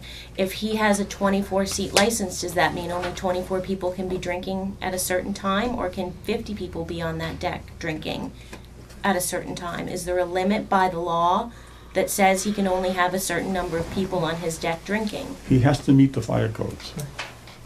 So the 24-seat license doesn't mean anything. Well, that's what he's got room for. He's got, But he could fit 50 people on the deck. well, I Let's don't know say. if he would want to fit 50 Let's say there people on was deck. a golf outing. He has Fidelity come to an outing in Rowley, and there's 50 Well, I think in people. a situation like that, Mr. Page, you would probably do something completely different, like tents off to the Correct. side or something. But a tent Well, would then require a probably different bitches license, is that correct? You can't have a tent and start drinking under a tent. He would have to apply for a different temporary license for that. Well, I mean, he certainly could come back and ask for a day license Yeah, day license. We've done that for a around town. specific time. I mean, some of the organizations in town that do various things, chicken barbecues and that type of thing. Well, I'm just Can come curious, in and if ask I for a were day license, to a one-day notice license. too many people drinking on the deck and being loud, is that a reason to call the police? I guess that would be your call, but That would be up to you. But I don't, I'm not getting an answer. How many people can he have on his deck drinking? Well, As seating many for- people as the. Seating for 24. If you see 50 So only people out 24 there, people can be sitting on that deck. Seating for 24. whatever the capacity is of the deck, the building code, fire code, etc. But what you're gonna be doing is standing on your property, looking out at the deck, and you see 50 people out there with a glass in their hand. You're gonna call the police and say, we got 50 people out there drinking beer and they're raising Cain and doing all this other stuff. How do we know they're drinking beer? How do we know that they're not drinking Coca-Cola or Well, I'll tell you ginger one ale? way to find out, or to be sure, is to deny them the permit to sell alcohol to them in the first instance. And we will not have that issue. Doesn't that defeat the purpose? So is I'm not it, certain Giving what his- purpose. Of giving this businessman a chance to make his business work? Frankly, Sorry. I just have a question, kind of to piggyback off what you're saying. So the 24 people, you said there could be 50 people and they might be drinking soda, and that's fine, that's fine. Well, that's But does only an that go example. against I didn't say fire there code? could be 50 people. I didn't say that. She did. No, I asked No, the no, question. We don't know what I didn't fire say- code I'm not trying to stipulates for like, you the, know, go, I'm just Mm-hmm. trying to get an idea. So the fire code and the laws, does it say that if it's a capacity for 24, that's how many people The should be seating on is the 24 premises at on the one deck. point to make sure that it's safe? No, The this- seating is That's what I wanna 24 clarify. on the That has deck. to be No, determined. no, that's not what he has. He said that there was seating for 20 on the deck, and he had 2 tops on the inside. Okay. So, but Which is there's 20. There's Is 24. that what he said? 24 could be out on the deck all at once and not Okay. 1, 2, inside, 3, yes. 4 times 24 in the 8, building. which is actually 28. That's Which is actually 28 tops, not well, 24. That's where I'm confused. I mean, we've danced around this time and time again, and you know, we're treating this parcel like any other commercial parcel that might exist anywhere else in town. And in fact, I'm suggesting to you that you ought to consider it as a very different parcel for the very reason that it only exists by virtue of a legislative creation, which is the open space residential development. And the use that you're going to allow contradicts the intent of everyone when they said, let's set aside some space for passive use. I'm not sure I can agree with that. I don't agree with that. I Ma'am? like to play golf and have a beer afterward. I'm a citizen of Rowley, Okay. so. If it was Again- strictly passive recreation, then there would be no With- golf course. Well, no, that's why we voted to Because- allow the golf course. Because you can't go over there and say to the operator of the pro shop, look, I'm a Rowley citizen and I want to do passive recreation on your golf course, so I'm going to go out there and walk around where all your golfers are out there golfing. You can't do that. Correct, but you can I say think play what the golf and don't the drink. passive recreation comes about when the golf course is not open. Which they have, We- will we not have- And define. we're not going to serve you liquor when you're out there when the golf course is not open. But the golf course doesn't have an open or closed date. Yeah, the golf It's course is open- open 365 It's days a year seasonal. until it's closed. No, People it's, golf gonna have a when there's sit- no snow. no, I'm sorry. Golfers will golf if it's 20 Okay, wait a degrees, minute. if there's On no Ja- snow. On January 1st, we Excuse were me, out could there, you so. state for the record your name? I'm sorry. Karen Summit, Okay. 118 Central Street. Thank you. Again, we're going around and around in circles here. And what this board has reflected, we thought about this, we went out to the to your home, we went out to the establishment, looked. We did not make a quick decision here. We reflected on this. I have to ask from the board for a motion on this liquor license. Have a motion from the board? I'll make a motion that we approve this beer and wine liquor license. I have a motion. Do I have a second? I gotta second it. I have a second. All those in favor? Aye. Aye. Aye. Aye. Well, we do appreciate all the time you put into it. And if nothing else, could you please inquire with the planning manager? I didn't catch her name. But Katrina O'Leary.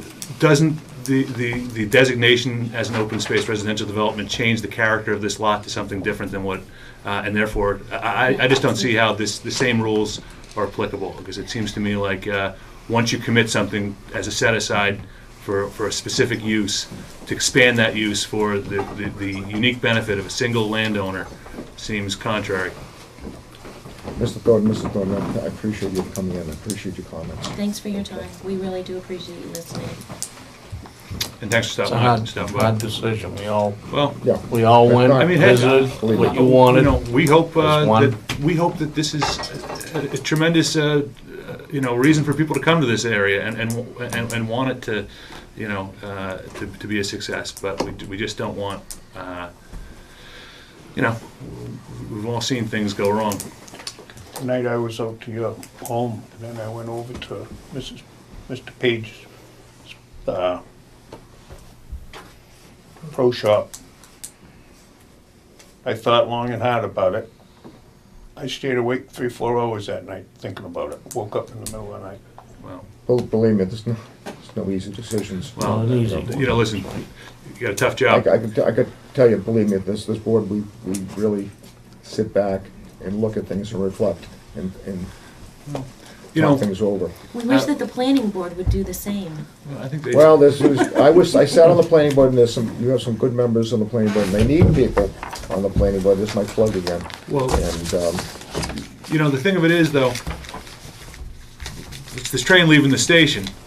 I mean, at what point is there some overarching committee that's saying, okay, let's just make sure that that We do the right thing. that exactly that we can't that one board can't do something that the next board can't keep in check. I unfortunately just dragged up my soapbox, so I have to use it. So I always say about the planning board, if you want to know what the town is going to look like 100 years from now, it's not the Board of Selectmen that's going to shape the town. It's going to be the planning board. You know that. And we really do need good people on the planning board. Please consider, we have some open vacancies there. You learn an awful lot about law. You understand, you learn about the makeup of the town. You get to meet some new people that you never knew before, and you get to see the town from a different perspective. And believe me, you know my background, how I got involved in town government.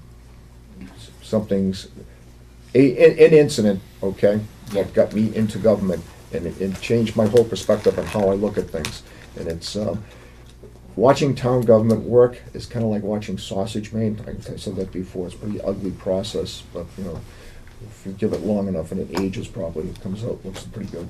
So thank you for coming. I'm not in tonight. defending the planning board, but because the operation has been there, actually that clubhouse, the original restaurant house, was built in the mid-60s. Mhm. Fellow by the name of Ellie Newton retired, some contractor, put that cost together. There was never any problem up there. Very little problem. I'm just trying to give Mr. Page the same benefit. Okay, you can go in there, you can run a good operation, that's fine. But if you have any problems, we'll be after you. Yeah, I wanted believe me, the country club was one of the reasons I decided to buy a house right next to it. Things changed a little bit though. Now we have 38 new neighbors, and the club moved, from being across the way to being directly behind us, and everything that happened at Mitch's is now going to happen in my backyard because there is no more. It used to be they'd start golf here and they'd go get their drink at the 9th hole. and it was noisy. And it was, And you know, the issue was brought up that there were no complaints. I called the police department several times about whether or not there were, you know, any rules about the noise in the golf course. And every time I called, they said, we're not aware of any. And, well, it's a golf course, what do you expect? And, you know, that kind of thing. So, you know. I don't think anyone's I been hope dismissive this of all this at works all. out, and this is, you know, all good neighbors, and That's not really do. to put, you I'm know, sure down you Mrs. anyway. and Mr. Thornton that Mr. Page is really listening and he knows there's a real concern bordering his place. And they, not speaking from, but Well, it's a his tricky track thing, record because, is, it speaks for itself. Their intent is to promote profits, and our intent is to promote Peace. Peaceful coexistence with our neighbors. So I think that those things potentially could conflict, and I hope that they don't. Well, thank you for coming Thank you for your in. time. Thank you, Okay. thanks for your And- time. Thanks for your appreciate it. Take care. Thank you. Mr. Thornton. Thank you. It was a pleasure meeting you. Mr. Murray. Thanks for Thanks, sir. coming by. Well, Thank I you. appreciate your time. Thank you. Thank you. Pleasure meeting you. Thank you.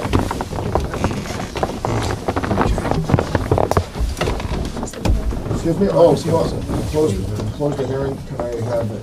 Yes. Yeah, there was one thing, you didn't say the seasonal, you're talking April 1st to the end of November. Yes. When you did the time, I think you had time tonight, you didn't say the seasonal as that seasonal date, that's my only question. You've got the season dates? Yes, April 1st to November 30th. Unless you want to say Paige, this. listen.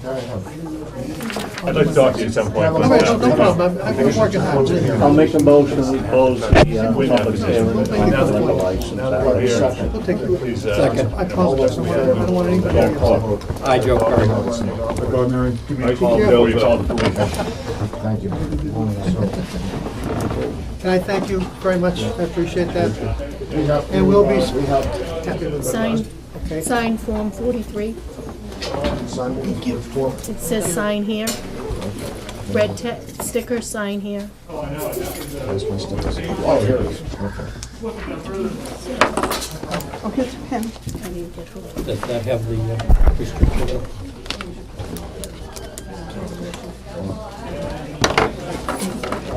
Mr. Chairman, we didn't get who made the motion and who seconded to Jack close made the the hearing. motion, Joe seconded, correct? That's what it was. 8:47. Paige? Yes, I want to Coming in thank you. tonight? Believe me, I'll make sure that you don't have any problems. Okay. I'll try my hardest Yeah, to you want to have take the neighbors. neighbors and things, yes, I will do that, so we don't have some idea of the change. Okay. The situation. Do I need to sign it? Does the Paige have to sign No, anything? that's just for the selectmen, so we have to send that into the ABCC. Yeah, Okay, just fine, the thank you. license. Can you get rid of the snow by April 1st? Oh, we're trying. We're trying. Thank Thing you. on bits up there, Mrs. Page, is that nice building they tore down. Yeah, I know. Paige, thanks for coming in If tonight. you take a look inside the new building, it's gorgeous in there, so they're really nice up there, so. I was in there Another meeting. Yes. last Wednesday or Thursday, something like that. It's gonna be real nice. I went to their yard and I went over to their patio, you can have a roof. It's a good Yes, that's right. It is, Mr. Snow. Yeah. Oh, thank you again. Thank you all very Factual information. Bob didn't, that's The letter itself was not I don't factual. like the part, it's been working good, Bob. Oh, okay. I read the first paragraph. All right. Sorry about that. Well, necessary to go through all this. Put that off to the side. I don't know, whatever you want to put me on. We're running just a little late. A little bit.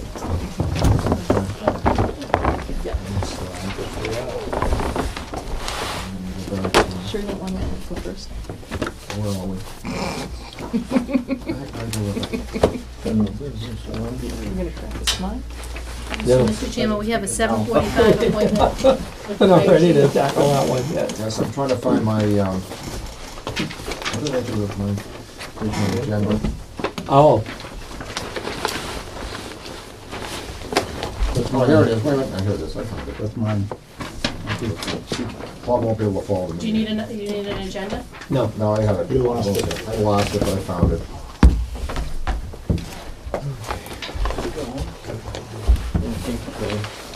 Okay. The 10/9, 7:45 appointment. It's 2 weeks in a row now. Huh? 2 weeks in a row. Okay, Fire Chief James Broderick to discuss the FY14 budget. With that, Chief, I'm gonna turn it over to you. Okay, basically, as requested, the operating budget for the department is level funded as the same levels as it was this fiscal year. If you have any questions about anything on that, if not, I guess we can go on to what I'm asking for. The one thing I did do for wages,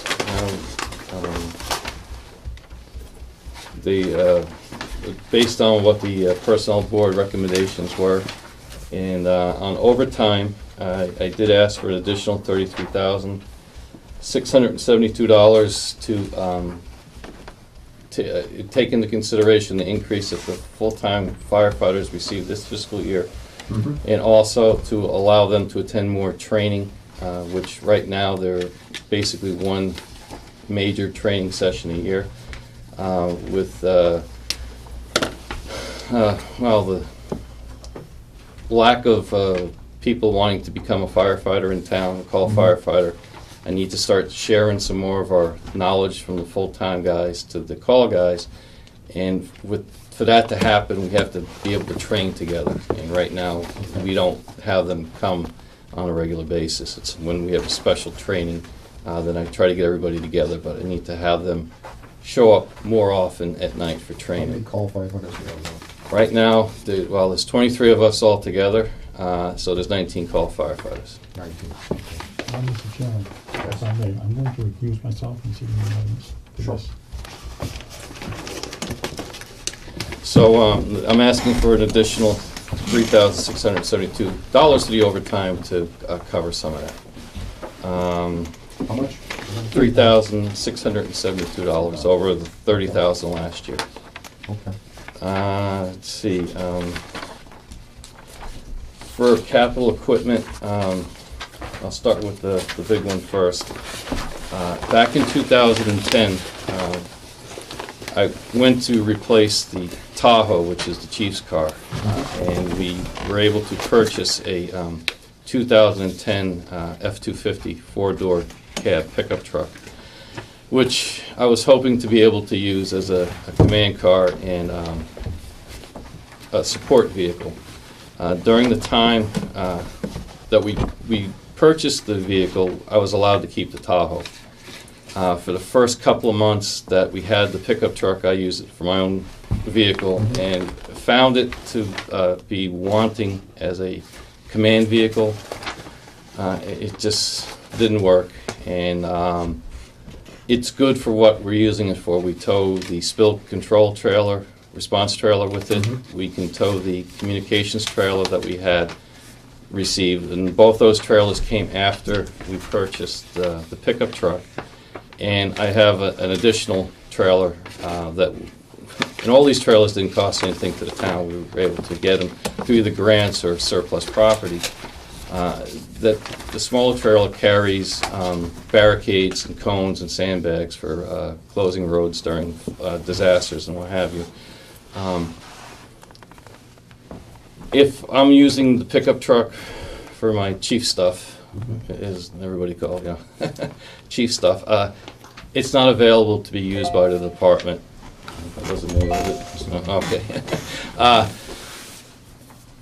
Which would give us only one vehicle to pull stuff with, which is the forestry truck, which is an F-550, which is okay, but it's a fire truck and not really a support vehicle.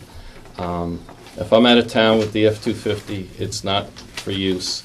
We did use the F-250 twice in the past 2 years to pull somebody out of the Rowley Forest because we couldn't get the ambulance into the trails. They were on a horse and they fell off.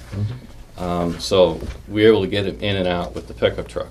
If I was out, we would have been hand carrying him out on the backboard. a good mile or two. We had a squad vehicle when I first got here in '97. It was a military surplus Dodge Power Wagon that became unreliable around 2000, and we turned it back into the state. And from 2000 to 2013, we didn't have one. And it became very difficult to haul hose and stuff without the pickup, and that was one of the reasons why I asked for it in 2010. Speeding up to 2013, the need is there for me to have a vehicle for a command at a fire until we have time to get the trailer if it's needed. It depends on how big the incident gets. So I'm asking to replace the Tahoe. It's 13 years old. It's starting to rust out on the body, and the frame is starting to get some signs of corrosion on it.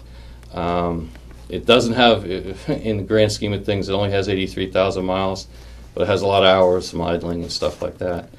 So I'm asking for $43,500 to replace it with another Tahoe. And if everything succeeds, then I'll be able to replace it. And that price would include putting it in service, the lights and everything else. Would be the only thing it wouldn't cover would be the decaling, which I have to do out of my own budget. Anything else, Chief? Yes, that's the big thing. The next thing, we were trying to be proactive since 2000 with our radios, with the mandate for narrow banding. And when we purchased radios, we were purchasing narrow band compliant radios. We thought we were all set and ready to go. I thought you were out ahead of it. Well, we thought we were, and because the radios that were purchased early on were supposedly narrowband compliant, well, they're not.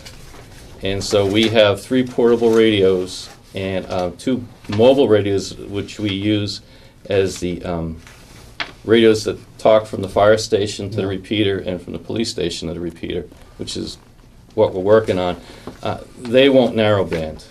They become very scratchy, very weak, and we need to replace them. Right now, we did a quick fix. I have a radio that was issued to the town from MEMA, which is up at the police station right now, and it's meant for emergency management. It's not meant for what we're using it for, but that's allowing us to communicate from the dispatch center to the trucks. And we have another radio that we scrounged out of the vehicle that's we're using down here at the fire station to talk to the repeater. So I would need $1,180 to replace those 2 radios. That's the total price. It's the complete package. Yeah, I thought that, when we started going to the radios, when Chief Parker was in, we talked about that, 2 years ago? Correct. He needed the radios, but I thought the fire was out ahead. We thought we were, and we didn't know that we had the problem until we did the actual narrowbanding last December. And all the other truck radios, everything else is fine. It's the oldest radios that we have that were supposedly narrowband compliant that we're having the problems with. And how old are these radios? Well, 2 of them are from '97. And the rest of them for the early 2000s, 2000, 2001. So they're not new radios to begin with. And the portables aren't even supported by the manufacturer anymore. So we thought we were ahead of the game. We were being smart. Well, we were about $6,000 off the mark. I was in telecommunications business. When it comes to electronics, you're talking 97. You're also talking about T-Rex. Yes. I mean, it's like an XT computer compared to what's out there now. Atari. Yeah, Pong. Yeah, Pong.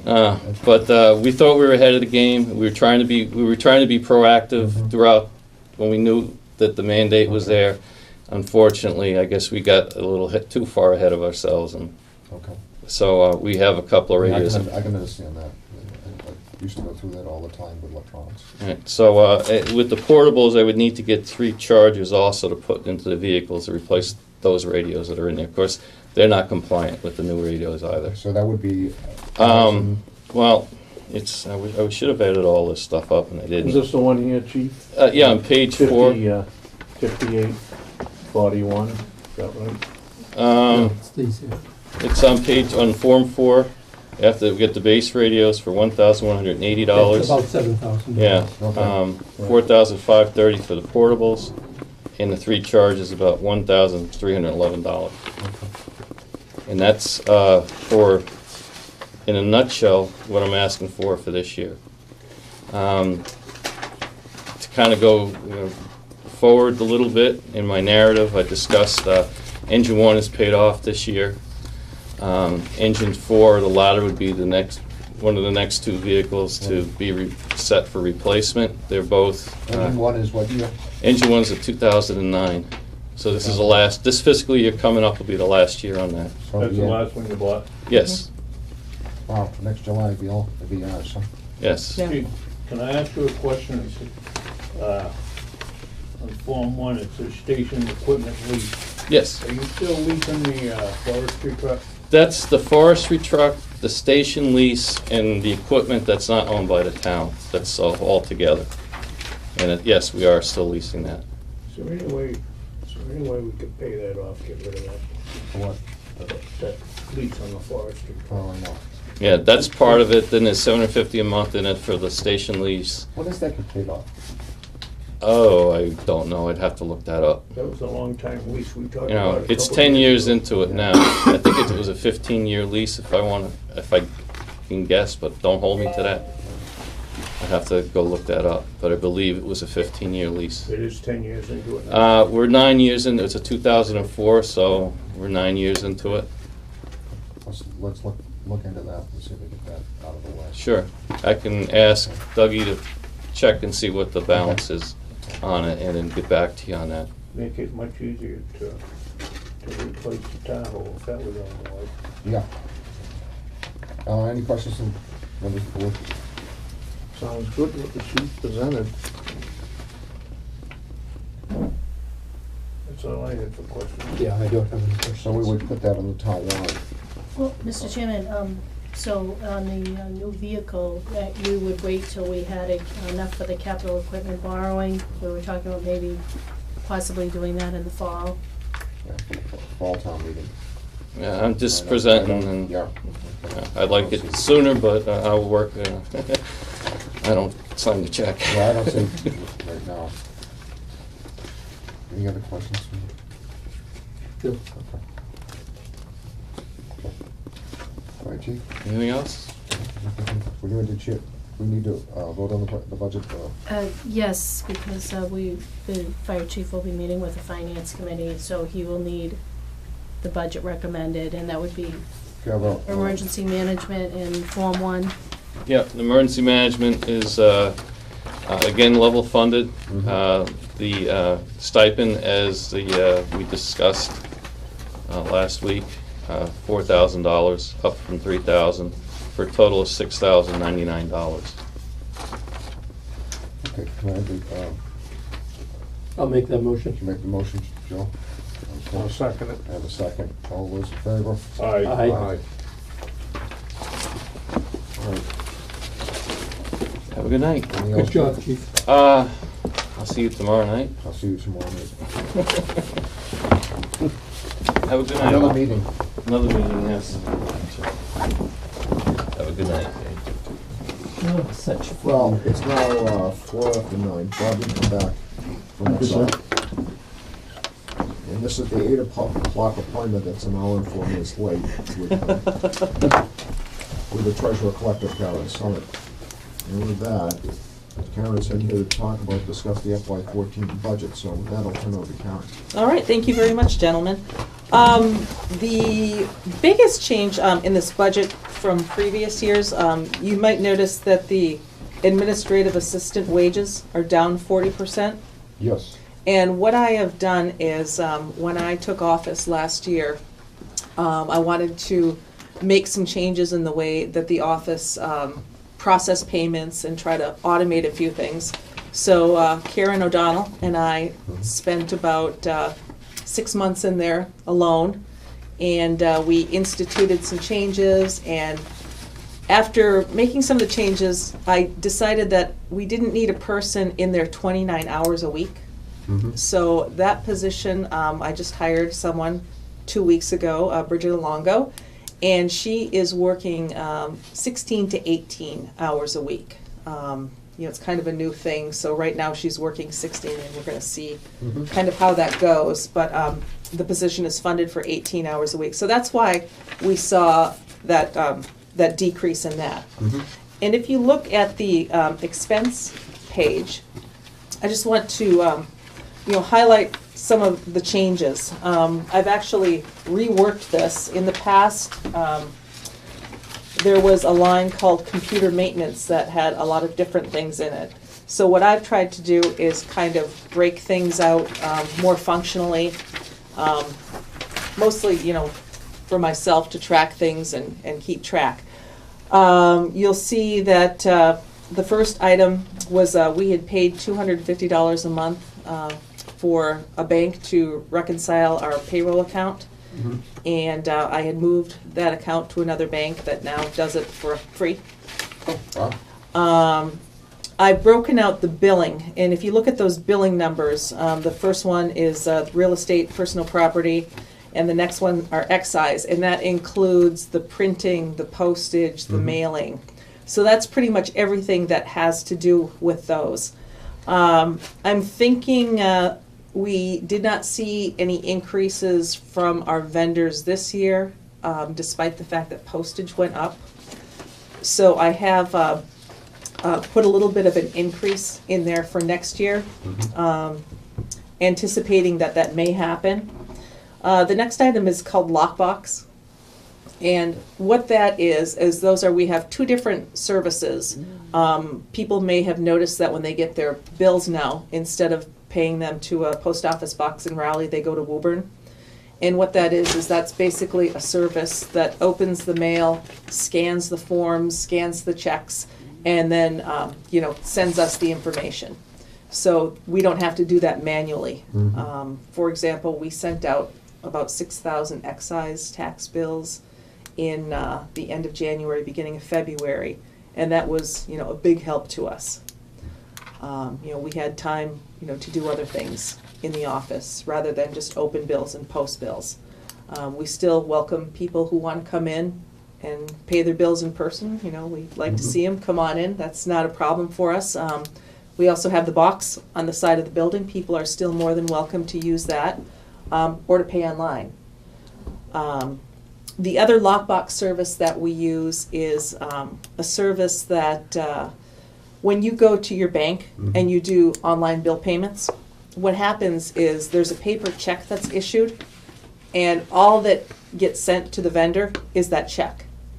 So we would get stacks of these checks along with the water department and the light department, and a lot of times there would, we'd get something that had a water number on it and it was really an excise bill, or the light department, it was very hard to process. It was very, very labor intensive. So we are working with a vendor that basically makes the town of Raleigh an electronic payee. So there's no physical check that comes in, and it's pretty much now online banking, the way we process it. We get a file, we get the money, we match things up, and we're done with that. So that's been a real time saver in my office, and that's working well. So that has allowed us time to work on other projects in the office. In terms of payroll, that's our outside payroll processing company. I think I skipped over education. I'm increasing the amount for education. We have basically 3 new people. The treasurer collector's office operates under Mass General laws that are very strict, very time-sensitive guidelines. So we will have 3 people in our office, going to school this year. I will. I finished my my collector's courses and was certified last year. Karen O'Donnell has taken 1. She'll be going into her 2nd year. I'll be starting the treasurer certification courses, and this year Brigida will be going to kind of an overview school. Okay. So it's very important that we keep up with changing laws. How many years, Karen, did you go through? I went 3 years to collector's school and then took my certification exam. And then the treasurer's school is another 3 years. So I try to do it in 2, but I don't think the classes line up exactly right. And in addition, I try to attend all of the Eastern Mass treasure collectors. There's usually a lot of good information there, as well as the Mass treasure collectors have a spring and a winter meeting.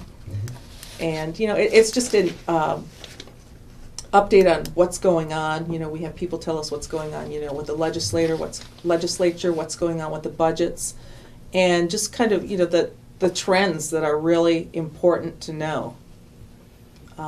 So that's a really big part of what we do in my office is, you know, keeping up on, you know, what we need to know, you know, what the rules are.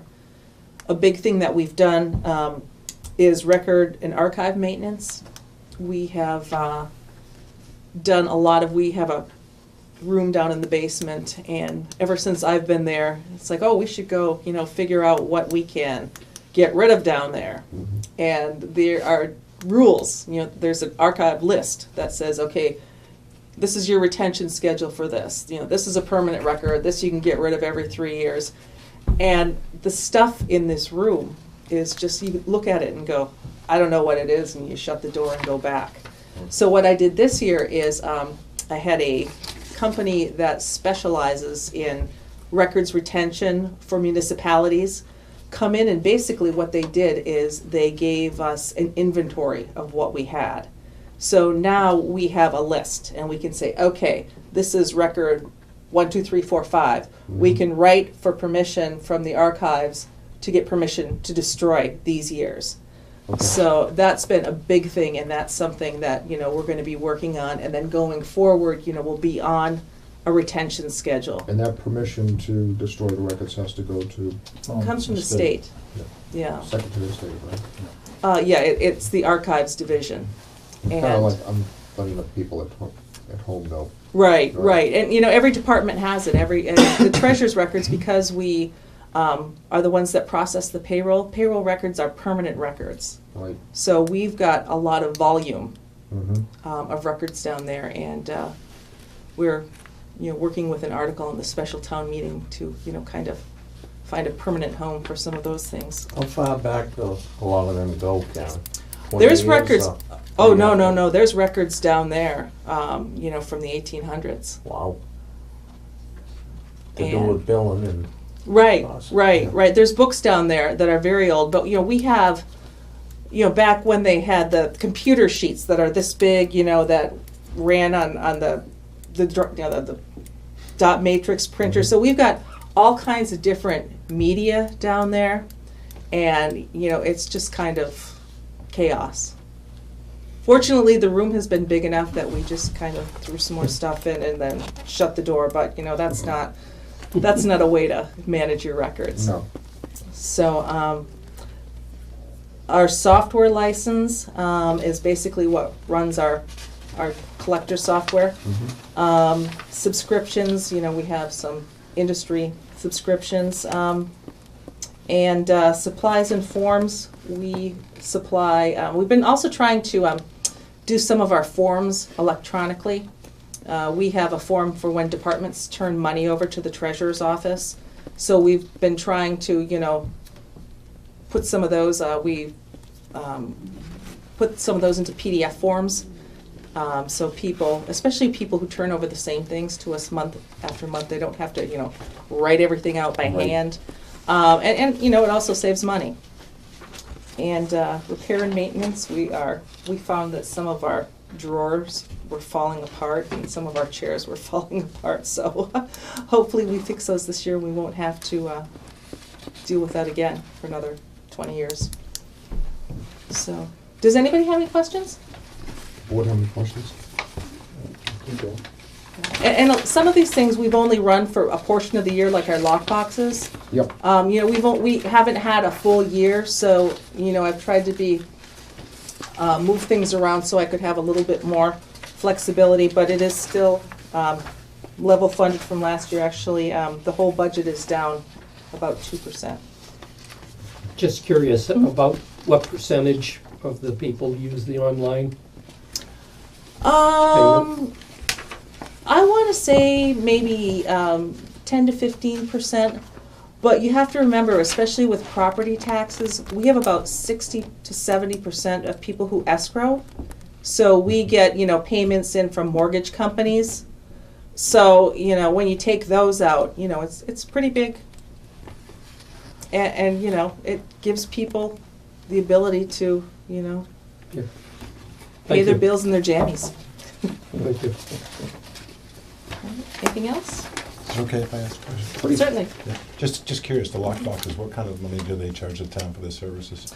It's a fixed cost per month and then a per piece. So our average bills when we're, running, they're about $160 a month. When we had the 6,000 excise bills, I think the high was about $450. But I want to say, they average between $150 and $250, depending on, the volume of what's going out. Because, we have the big motor vehicle commitment, and then we have smaller ones, and then, we have the 4 quarterly real estate ones. So it's not over. No, no, not at all.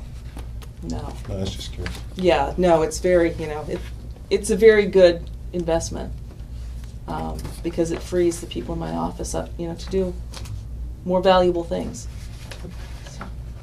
Any questions? Mhm. No, that's very good. Karen's very thorough, as always, and you've done a job almost a year now. Yeah? It's, our condolences. I'm sorry, what, Bob? Our condolences. Our condolences, yeah. But you have big shoes to fill, you've sure filled them, and you've done a great job in this past year. Jackie trained you well. She did. Yeah, she did. And you're doing a good job. Thank you. Thank you. Do we need to vote to? The board So- could take a vote to support the budget if Mrs. Summit so chooses. She's an elected official, so her salary is, set otherwise. I'll make a motion that we accept the treasurer and collectors as printed. What, the I'll second? second. I have a Fiscal year second. 14. All those in favor? Aye. Aye. Well, thank you, Karen. Thank you. Thank you. Sorry for the delay, one of those nights. Okay. Thank you, Kevin. All right, thank you. That's on the, Right here. Huh? Old business one. Yeah, old business one, okay.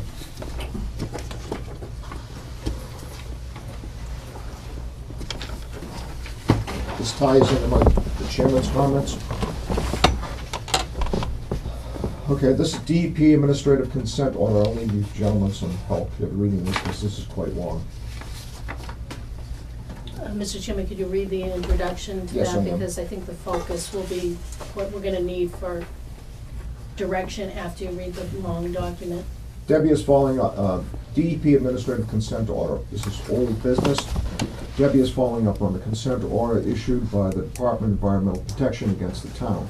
The town is being issued a civil administrative penalty of $25,875 with a suspension of $10,000 provided that the town is in full compliance with the provisions of the consent order. Debbie is recommending that the Board of Selectmen place an article on the special town meeting warrant transferring $15,875 out of line 163 of Article 6, the water budget of April 30th, 2012 town meeting warrant. This budget is for the water treatment plant interim loan interest. The line is set at $158,000. Debbie has spoken with Treasurer Karen Summit, who has confirmed that less than $20,000 of this line is needed in the FY13. Debbie is asking the Board of Selectmen to authorize her to sign the consent order with the DEP and place an article on the warrant transferring funds from line 163. Commonwealth of Massachusetts, Executive Office of Energy and Environmental Affairs, Department of Environmental Protection. This is ACOPNE 135D002, PSW ID 3254-4000, administrative consent order with penalty and notice of non-compliance. 1. Parties, Massachusetts Department of Environmental Protection, Department of Mass DEP, is duly constituted agency of the Commonwealth of Massachusetts, having its principal office at 1 Winter Street, Boston, Massachusetts, 02108. And its Northeast Regional Office at 205 Lowell Street, Wilmington, Massachusetts, 01887. 2. The Town of Raleigh, the respondent, is a municipality in the Commonwealth of Massachusetts. Respondent, thank you, Amy. Respondent is responsible for the operation of Raleigh Water Department. Respondent mailing address for the purpose of this consent order is 139 Main Street, Post Office Box 275, Raleigh, Massachusetts, 01969. 2. Facts and law. This is number 3. Massachusetts DEP has primary enforcement responsibilities for the requirements of Federal Safe Drinking Water Act 42 U.S.C. Section 300 FET. What's that? SEQ. SEQ. And the regulations promulgated thereunder. Massachusetts DEP implements and enforces statutes and regulations of the Commonwealth of Massachusetts for the protection of public drinking water supplies, including, without limitations, Massachusetts General Law, Section 111, 5G, and 160, and the drinking water regulations at 310 CMR 2022.00. Mass DEP pursuant to Massachusetts General Law, Section 111, 160 may issue such orders as it deems necessary to ensure the delivery of fit, pure drinking water for public water systems to consumers. Massachusetts DEP pursuant to Massachusetts General Law 111, 5G, that's C 111, 5G, may require, by order of the provision and operation of such treatment facilities as it deems necessary to ensure the delivery of safe water supply to consumers. 4. Mass DEP has authority under Massachusetts General Law C-21A 16 and administrative penalty regulations at 310 CMR 5.00 to assess civil administrative penalties to persons in non-compliance with the laws and regulations set forth above. 5. The following facts, allegations have led the Mass DEP to issue the consent order. A. The drinking water regulations at 310 CMR 22.02, parenthesis 1, define a public water system as a system for the provision to the public of water for human consumption through pipes or constructed conveyances in such system has at least 15 service connections or regularly serves an average of at least 25 individuals daily at least 60 days of the year. 310 CMR 22.02, parenthesis 1, also defines a supplier of the water as any person who owns or operates a public water system. B. Respondent is a public water supplier as defined in 310 CMR 22.02, parenthesis 1, assign the public water supply, PSW, ID number 32540000. Respondent withdraws water from 3 wells, Haverhill Street, Well 2, Boxford Road, Well 3, and Pingree Farm, Well Field 5. The wells. Massachusetts General Law, C 111, 160 states in relevant portion, the department may cause examination of such waters to be made to ascertain their purity and fitness for domestic use, or the possibility of their impairing the interests of the public or the persons lawfully using them or imperiling the public health. It may make rules, regulations, and issue such orders as its opinion may be necessary to prevent the pollution and to secure the sanitary protection of all water, such water used as sources of the water supply, and to ensure the delivery of fit, pure water supply to all consumers. Whoever violates any such order, rules, or regulations, A, shall be punished by a fine of not more than $25,000 to the use of the Commonwealth for each day that such violation occurs or continues, or by imprisonment for not more than 1 year, or both such fine and imprisonment. Or B, shall be subject to the civil penalty not to exceed $25,000 per day for each day such violation occurs or continues. D, Massachusetts General Law C 111 5G states in relevant portion, the department may require by order a city, town, person, district maintaining a water supply to provide and operate such treatment facilities as are in the opinion necessary to ensure the delivery of safe water supply to all consumers. The Supreme Judicial or Superior Court shall have jurisdiction in equity to enforce such order. E, the drinking water regulations, specifically provisions of 310 CMR 22.03 state, 1, no source of water used by public water system, a public water system, no system of the water supply used by public water system, and no treatment facility or treatment works used by public water system shall be deemed by the department to be safe, fit, or pure, or in any other way approved, and shall not be used either or regular for emergency use unless the drinking water supplied by the users of such public water systems complies with 310 CMR 22.00. A, failure to comply with 310 CMR 22.00 constitute a violation.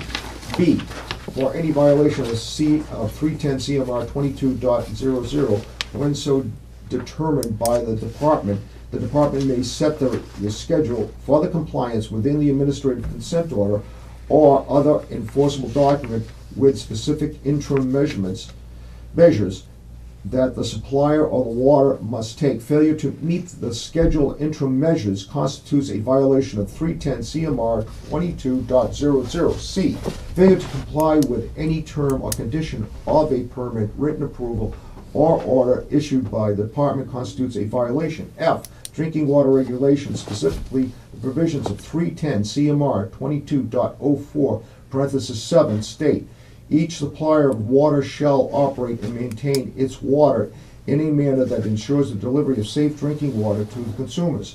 In determining whether a supplier of water is properly operating and maintaining a public water system, the department will apply standards for public water systems set forth in the drinking water programs, guidelines, and policies for the public water systems.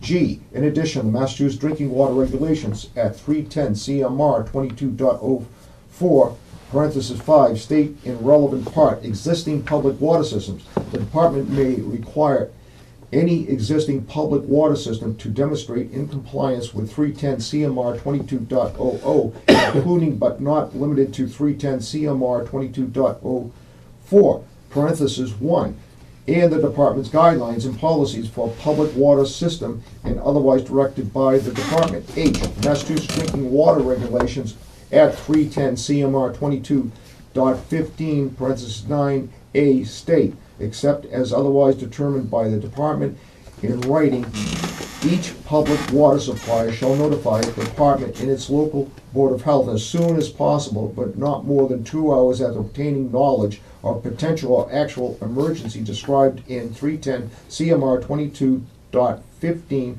parenthesis 9, parenthesis B, 1, ...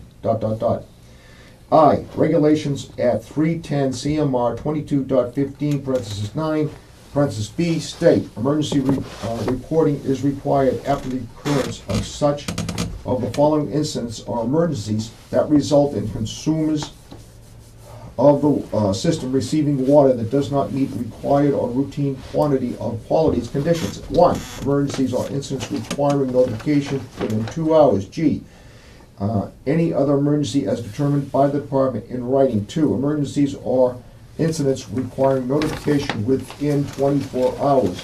H, any other failure or potential failure or part of all the water system not listed in 310 CMR 22.15, parenthesis 9, parenthesis B, 2, that may lead to an emergency as defined in 310 CMR 22.02. J, 310 CMR 22.02 defines an emergency as any situation or event, natural or man-made, which causes or threatens or to cause damage to the water supply system that could disrupt normal water supply functions. An emergency may affect a portion of the water system or entire system. In an emergency, the water supplier must take immediate action to assess the situation or event and may need to take immediate action to protect the public health.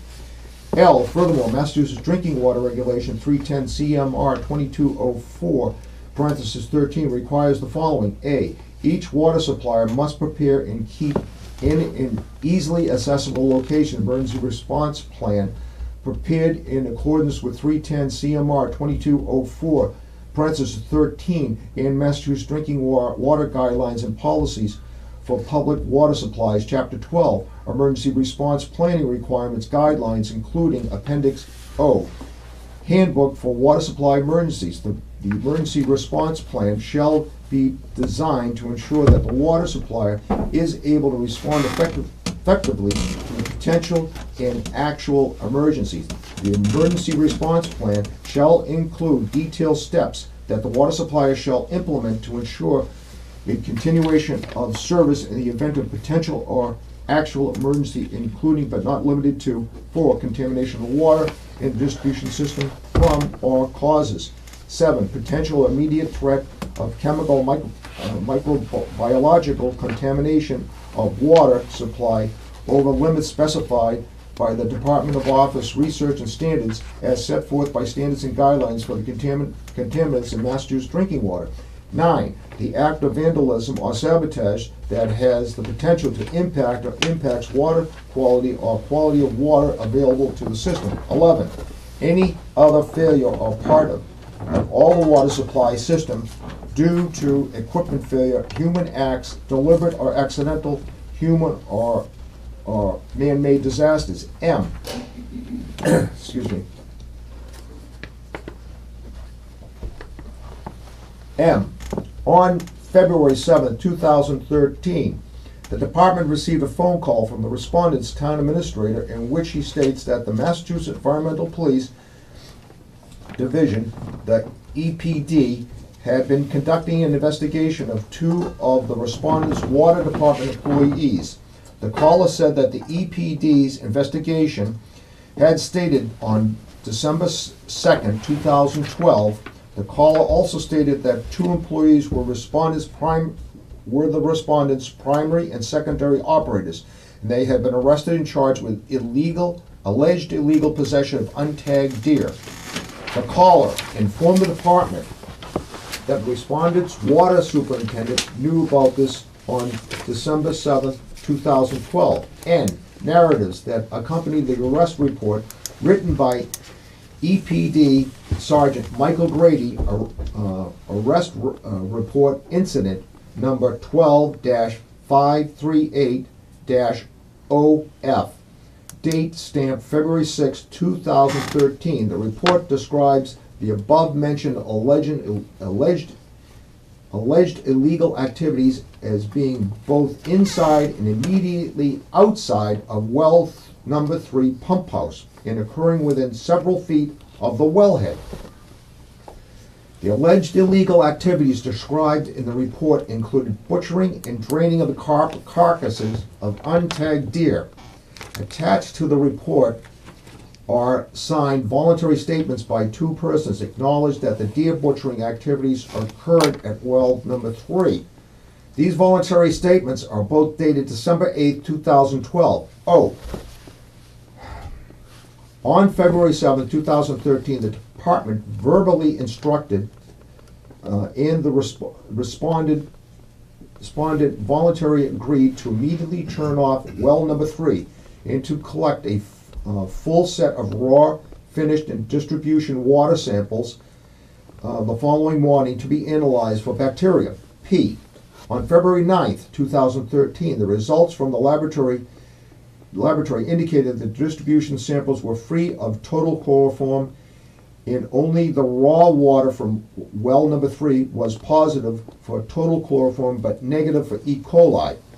Q, On February 11, 2013, Mass DEP met with the respondents' employees to conduct an inspection of well number 3 pump house as well as well number 5 pump house. Mass DEP staff observed a dark maroon splatter on the wall directly adjacent to where the butchery operation was allegedly conducted. In addition, Mass DEP staff observed that a transducer on the wellhead was open and not properly sealed. The department staff verbally instructed the respondent to hire a professional cleaning company with experience of biohazardous material to clean the interior of well number 3 pump house, to which the respondent voluntarily agreed. Massachusetts DEP received an email from the respondent on February 13, 2013, stating the well number 3 house had been cleaned by a professional company and that the transducer had been resealed. As described above, by failing to operate and maintain its system in a manner that ensures the delivery of safe drinking water to consumers, respondent violated the drinking water regulations, specifically the provisions of 310 CMR 22.04(7).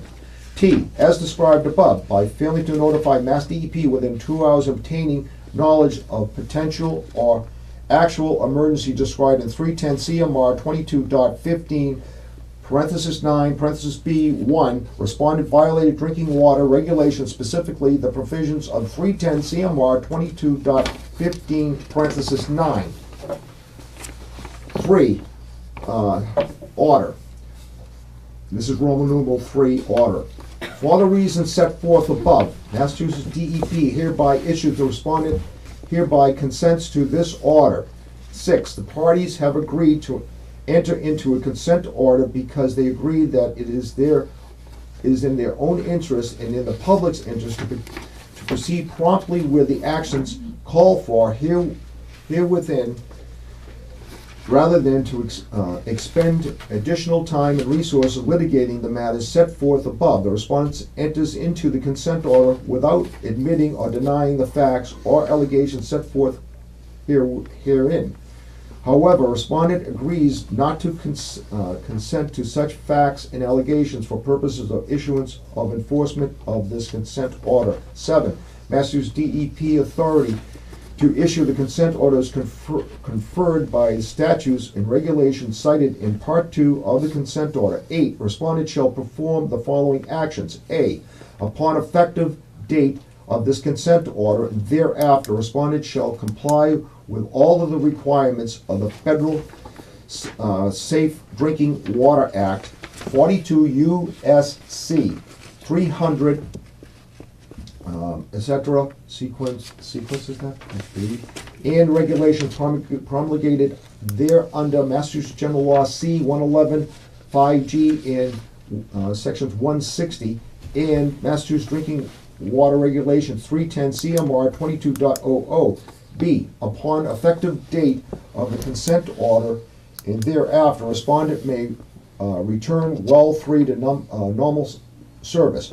C. Within 30 days of effective date of the consent order, respondent shall I. Submit to the Massachusetts DEP an updated written and emergency response plan identifying the procedures that will be taken during an emergency or potential emergency, including timely notification to DEP that meets the requirements of 310 CMR 22.15.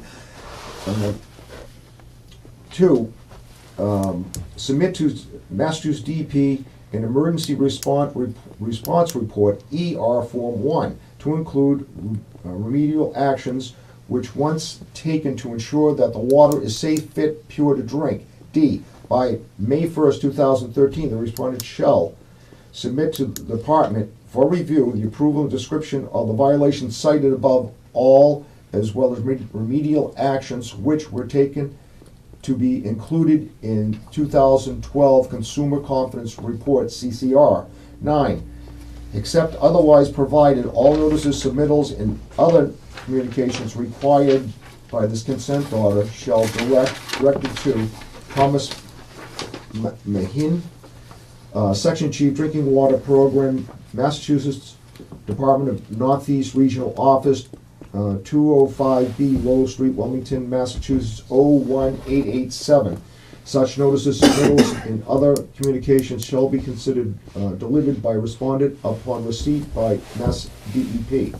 10. Actions required by the consent order shall be taken in accordance with all applicable federal, state, and local laws, regulations, and approvals. This consent order shall not be construed nor operate as relieving the respondent or any other person of necessity of complying with all applicable federal, state, and local laws, regulations, and approvals. 11. For purposes of Massachusetts General Law, Section 21A, 16.310 CMR 5.00, this consent order shall also serve as notice of noncompliance or respondent's noncompliance with the requirements cited in Part 2 above. Mass DEP hereby determines and the respondent hereby agrees that any deadline set forth in the consent order constitutes reasonable periods of time for a respondent to take the actions described. 12. Respondent shall pay to the Commonwealth of Massachusetts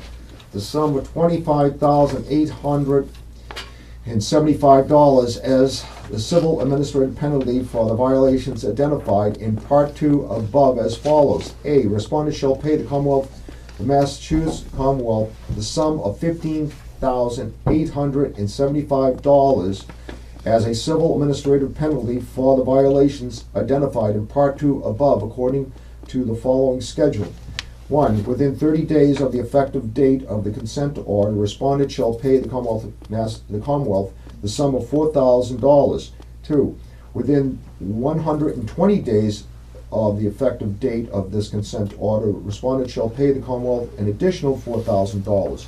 3. Within 210 days of the effective date of this consent order, respondent shall pay the Commonwealth an additional $4,000. 4. Within 300 days of the effective date of the consent order, respondent shall pay the Commonwealth the remaining $3,875. This consent order establishes the schedule of payments and constitutes a notice that the payments are due as described above. Except for the first payment and solely for the respondent's convenience, billing notices may be sent to the respondent before each payment is due. All payments must be made according to the schedule and terms agreed upon by the consent order, regardless of whether the respondent receiving bill notices. All payments made after the first payment must be included with the billing stub for the billing notices if received by the respondent. Failure to make timely payments in accordance with the foregoing payment plan shall result in revocation in payment of the payment plan. In such event, the entire remaining penalty amount plus interest dating back to the default date shall become immediately due to the Commonwealth. B.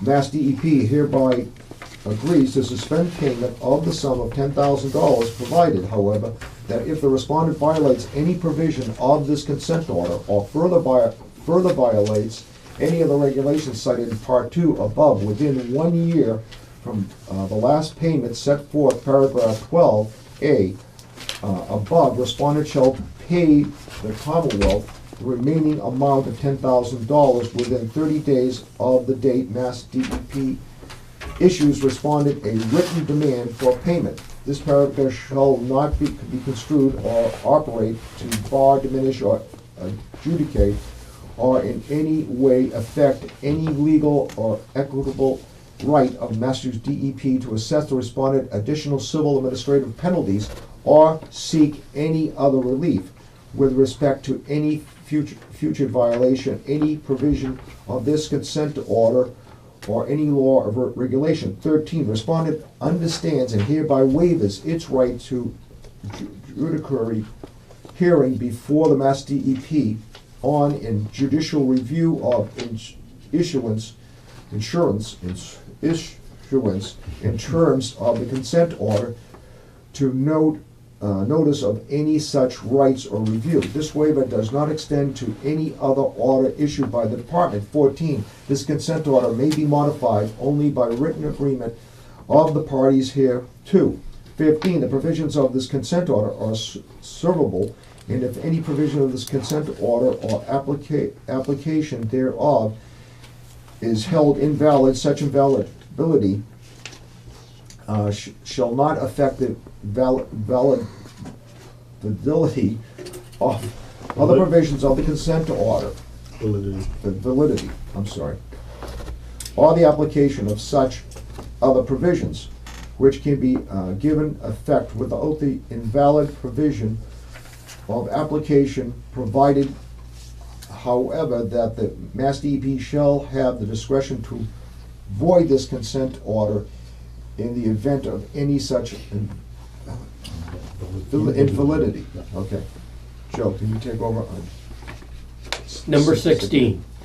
Nothing in this consent order shall be construed or operate as barring, diminishing, adjudicating, or in any way affecting any legal or equitable right of the Mass DEP to issue any additional order or to seek any other relief with respect to the subject matter covered by this consent order, or to any legal or equitable right of the Mass DEP to pursue any other claim, action, suit, cause of action, or demand which the Mass DEP may have with respect to the subject matter covered by this consent order, including, without limitation, any action to enforce this consent order in an administrative or judicial proceeding.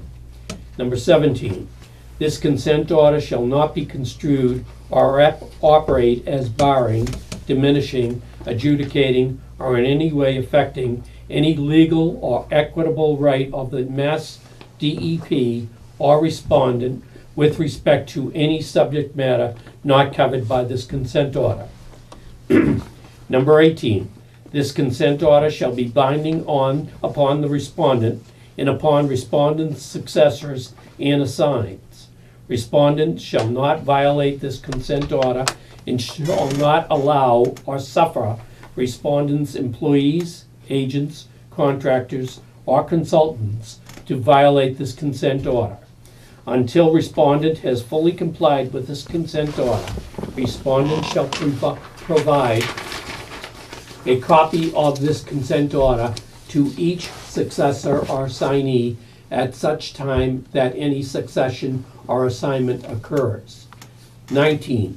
In addition to the penalties set forth in this consent order, including any suspended penalty, if the respondent violates any provision of this consent order, respondent shall pay stipulated civil administrative penalties to the Commonwealth in accordance with the following schedule. Period of violation, 1st through 15 days, penalty per day, $250 per day. 16th through 30th days, $500 per day. 31st day and thereafter, $1,000 per day. Stipulated civil administrative penalties shall begin to accrue on the day a violation occurs and shall continue to accrue until the day respondent corrects the violation or completes performance, whichever is applicable. Stipulated civil administrative penalties shall accrue regardless of whether the Mass DEP has notified respondent of a violation or act of noncompliance. All stipulated civil administrative penalties accruing under this consent order shall be paid within 30 days of the date the Mass DEP issues respondent a written demand for payment. If simultaneous violations occur, separate penalties shall accrue for separate violations of this consent order. The payment of stipulated civil administrative penalties shall not alter in any way respondent's obligation to complete performance as required by this consent order. The Mass DEP reserves its right to elect to pursue alternative remedies and alternative civil and criminal penalties which may be available by reason of a respondent's failure to comply with the requirements of this consent order. In the event the Mass DEP collects alternative civil administrative penalties, respondent shall not be required to pay stipulated civil administrative penalties pursuant to this consent order for the same violations. Respondent reserves whatever rights it may have to contest Mass DEP's determination that respondent failed to comply with the consent order and/or to contest the accuracy of the Mass DEP's calculation of the amount of the stipulated civil administrative penalty. Upon exhaustion of such rights, if any, the respondent agrees to assent to the entry of a court judgment if such court judgment is necessary to execute a claim for stipulated penalties under this consent order. Want me to go pick it up? Number 20, respondent shall pay all civil administrative penalties due under the consent order, including suspended and stipulated penalties, by certified check, cashier's check, or money order made payable to the Commonwealth of Massachusetts. Respondent shall clearly print on the face of its payment respondent's full name, the file number appearing on the first page of the consent order, and the respondent's federal employer identification number, and shall mail it to Commonwealth of Massachusetts Department of Environmental Protection, Commonwealth, Master Lockbox, Post Office Box 3982, Boston, Massachusetts, 02241-3982. In the event the respondent fails to pay in full any civil administrative penalties as required by the consent order, then pursuant to Massachusetts General Law C-21A 16, respondent shall be liable to the Commonwealth for up to 3 times the amount of civil administrative penalties, together with the cost plus interest on the balance due from this time such penalty became due, and attorney fees, including all costs and attorney fees incurred in the collection thereof. The rate of interest shall be the rate set forth by Massachusetts General Law C-21, 231, Section 6C. 21, failure to, on the part of the Mass DEP to comply of any action or inaction on part of the respondent shall not constitute a waiver by the Mass DEP or any other of its rights under this consent order. Further, no waiver by the Mass DEP or any provision of this consent order shall be construed as a waiver or any other provision of this consent order. 22, to the extent authorized by the current owner, respondent agrees to provide the Mass DEP and Mass DEP employees, representatives, contractors, access to all reasonable times for purposes of conducting any activity related to its oversight of this consent order. Notwithstanding any provision of this consent order, the Mass DEP retains all of its access, authorities, and rights under the applicable state and federal law. 23, the consent order may be executed in one or more counterpart originals, all of which when executed, shall constitute a single consent order. 24, the undersigns certify that they are fully authorized to enter into terms and conditions of this consent order and to legally bind the party on whose behalf they are signing this consent order. 25, this consent order shall become effective on the date that is executed by Mass DEP. The remainder of this page is intentionally blank. Okay, and then the next is consent order by Deborah Egan, Town of Raleigh, 139 Main Street, Post Office Box 275, Raleigh, Massachusetts, and then issued by Department of Environmental Protection, and would be by Eric S. Warwall, Acting Regional Director, Northeast Regional Office, Department of Environmental Protection, 205 Willow Street, Wilmington, Massachusetts, 018887, and then dated.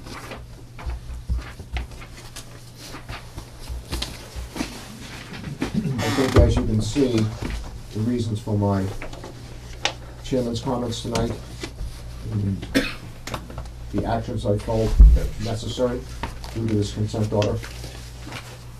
So, any discussion from the board? I think what you read as chairman comments to do with this administrative consent order from DEP, that I totally support changing this. Definitely gotta be something done down there to Central Street. The water board being elected to appointed as soon ASP to work on this. I know we wanna look for a committee, but I think this is very, very important for the people of Raleigh to bring this water department back to the people, to know what's going on and whatever. It's too much been going on down there. I totally hope my board members tonight, we can make a proposal here to get an article put on the annual. I don't wanna see it wait another year. I think it's very, very important. I think the people hearing this consent order tonight would agree, what I just said. I fully agree with what Selectman Cook had just said, that we have to take some action, we have to get this done, we can't put it off. There's not an ounce of trust left in the water department with the townspeople. Not a bit. I think, Bob, do you have anything to say? Well, basically, I mean, I agree with the rest of them. We need to actually do something there. I would like to see a committee work on it. Hopefully we can get that done and get it into the town warrant. It will take a passage at town meeting. It'll also take a passage on the town election ballot. And it'll then need to go to the state to be approved. But definitely, I have to agree with Stu in that confidence is gone. These things should have never happened in the first place. And unfortunately, they did. And it's really a black mark on the town of Raleigh from the state level. And it's just horrendous. I can't think of any other words to use. If there was a phone call made after the incident within the 2 hours, it wouldn't be a $25,000, $25,800 something dollar fine. Well, I think egregious and atrocious are two words that The water department. really describes this whole act.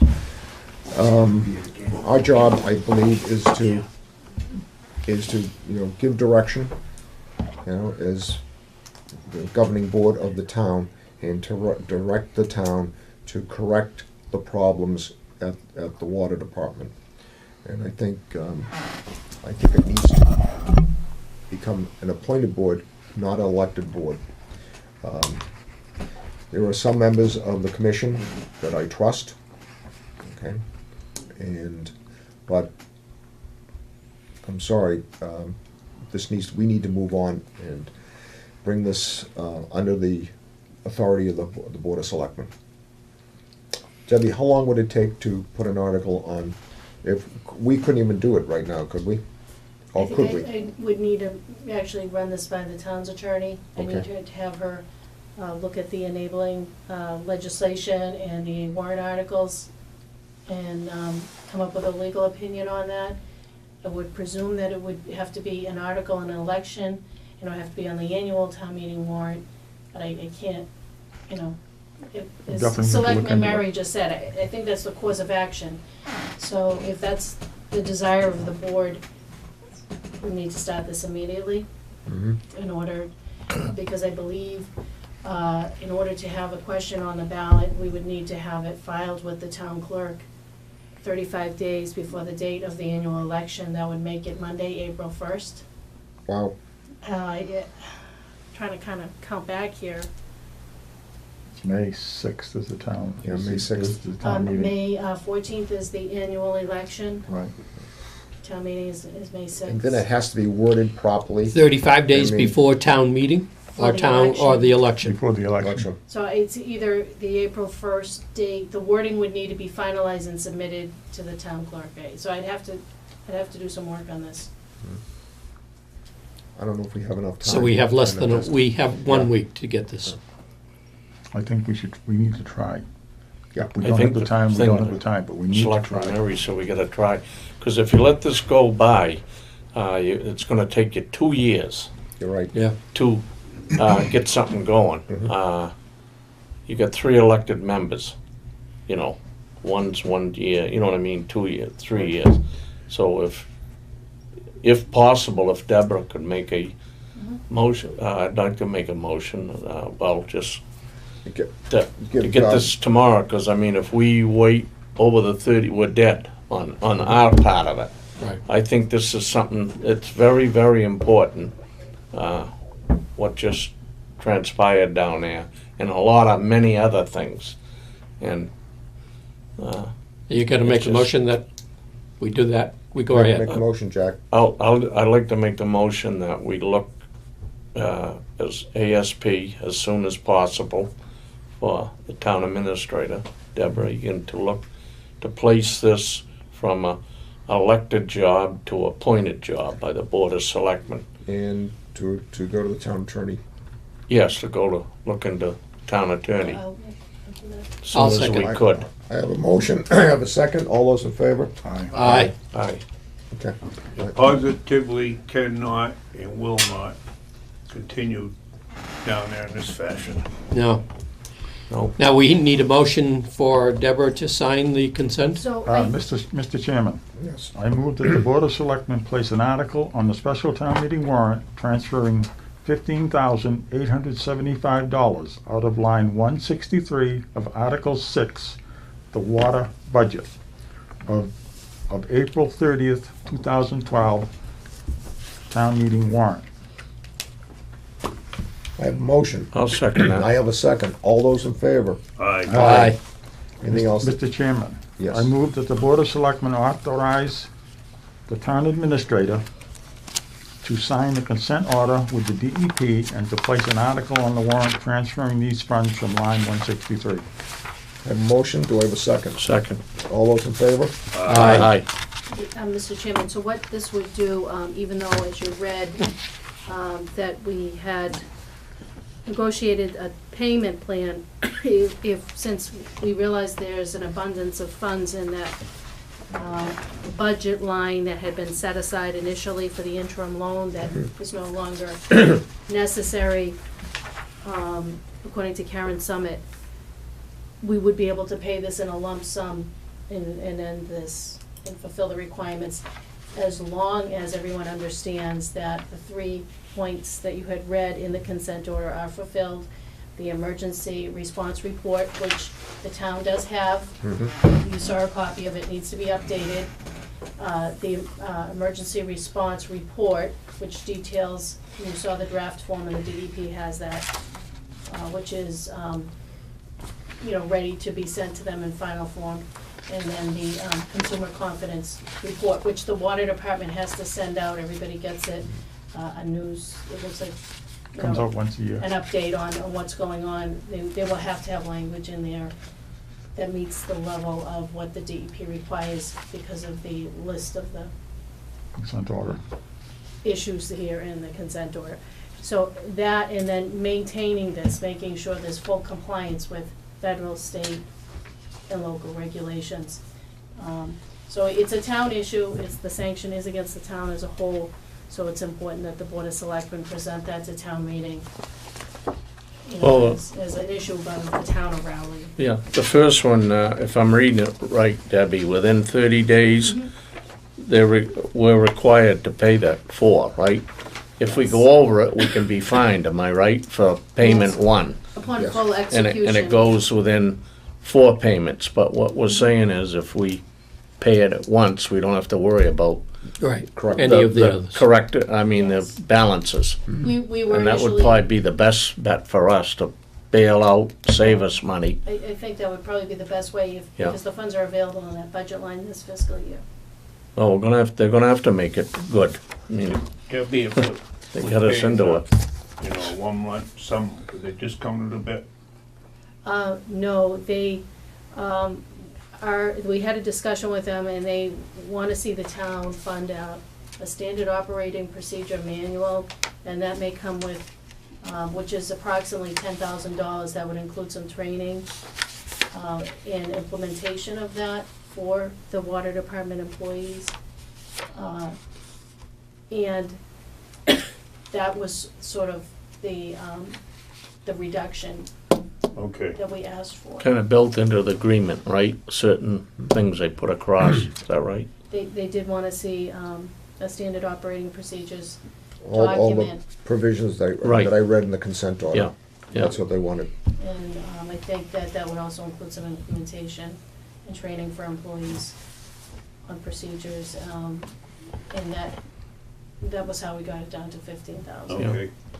Well, basically, I think we're kind of lucky on that too, because could have been.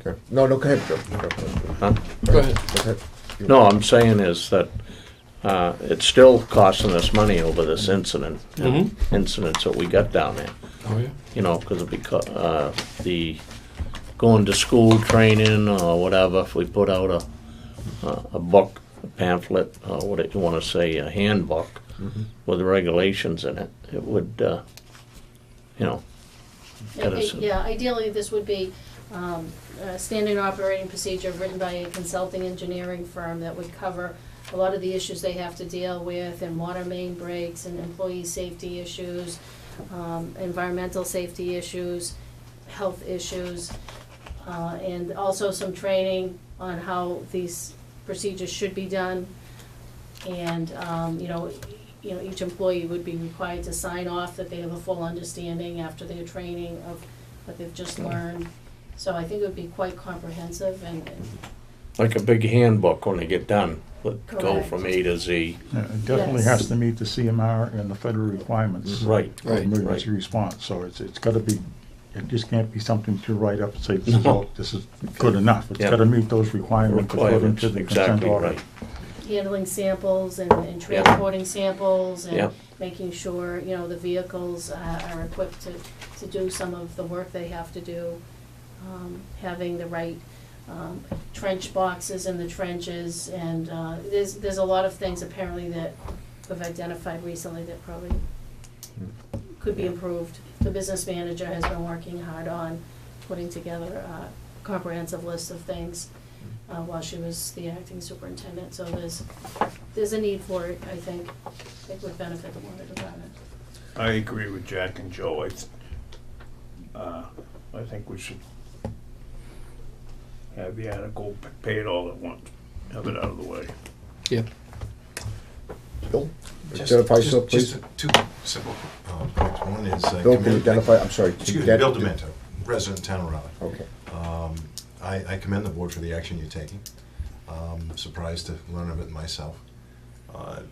Question, does this, or will this dissolve the enterprise fund process? Or I would hope that this is the intention of what you're about to do with the water board, is to move that back under the jurisdiction of the Board of Selection, as Board of Selectmen as well. That would be the intent. That would be the intent. That's my intent. Yeah.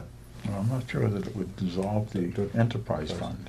But Well, the enterprise No, fund. put it under the. It would Put put it it back under the the venue of town's the Board of operating budget, Selectmen. without it being a separate. No, actually, I think the enterprise fund would stay and probably should stay.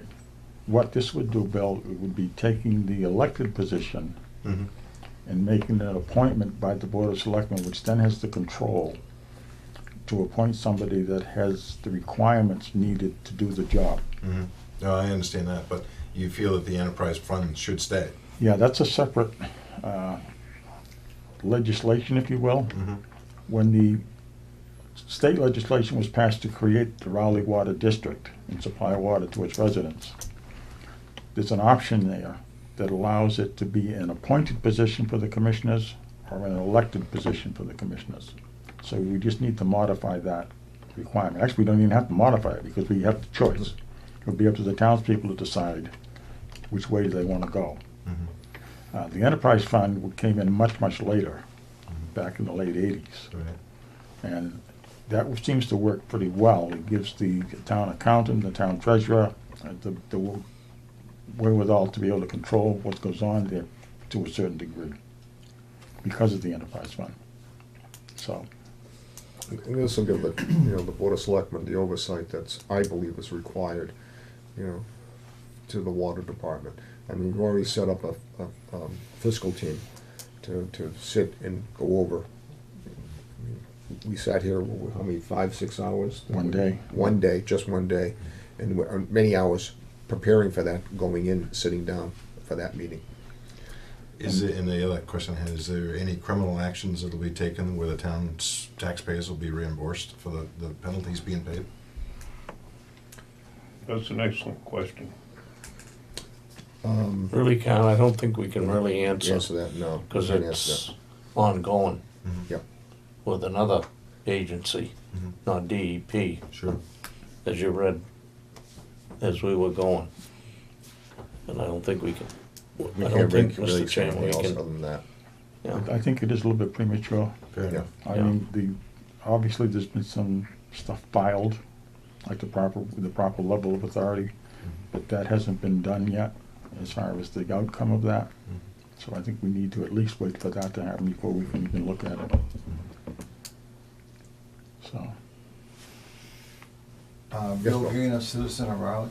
We just have a couple of questions. Is the superintendent who's in charge when these incidents occurred, is he still in charge of the water department now? Yes. He is. Thank you. Okay.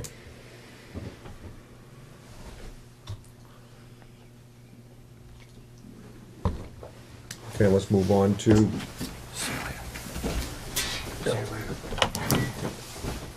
general business number 3. Board of Selectmen and the fire chief have worked out an employment agreement. The Board of Selectmen needs to vote and sign. What? Oh, okay. Old business. Okay, hold it. Let's go back. I heard myself here. Review FY14 budgets, Conservation Commission, Planning, ZBA, Harbor Master, Shellfish Constable, Insurance Budget, and Veterans Budget. So with that, we'll start with Conservation Commission.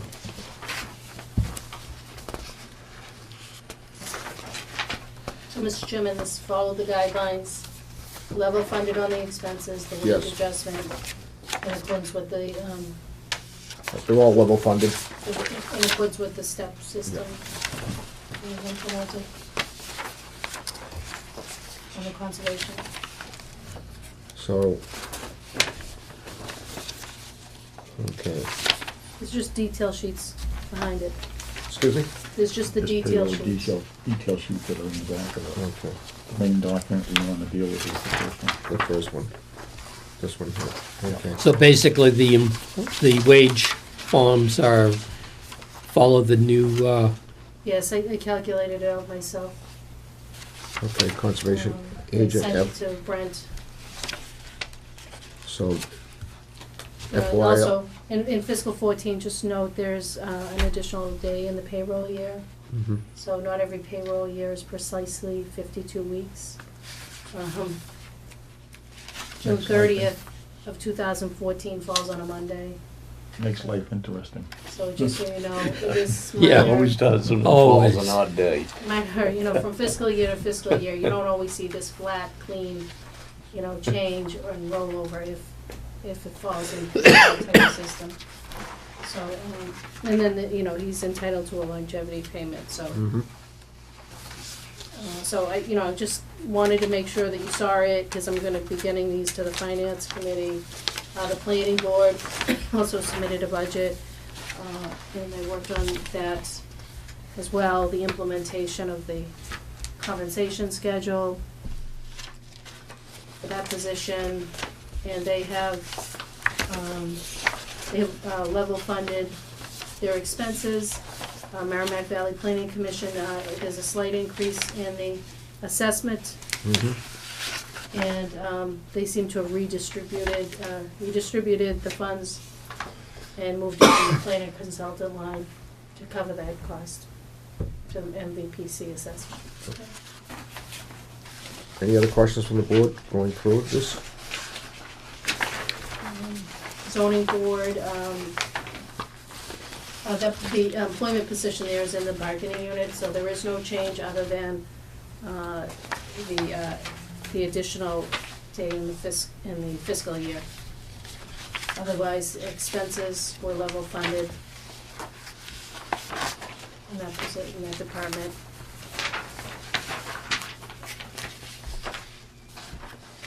Planning board, The planning ZBA was level funded, and that's a bargaining unit position, so there was no adjustment.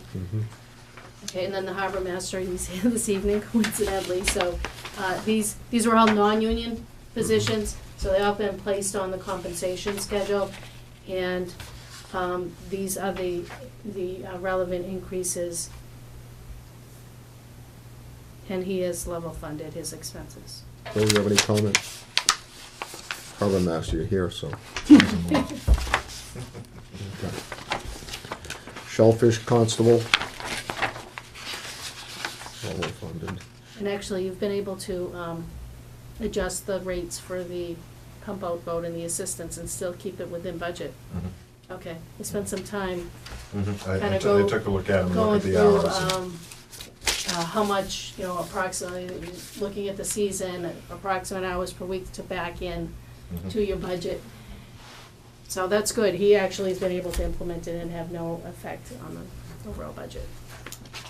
Very good. Okay, Shellfish Constable, this position has been placed on the employment schedule. This position, we pay a flat Shellfish Constable salary, and was the recommendation to get that to $400 a year, up from $254. There is also a Shellfish revolving fund that the constable is paid out of, and so that's been assigned the hourly rate of $17.53 an hour, and that will be off budget. But this will be part of the town budget, and we had done some calculations and thought that this would bring it up to where it needs to be on the step schedule. So that's a little bit higher there, but. and the insurance?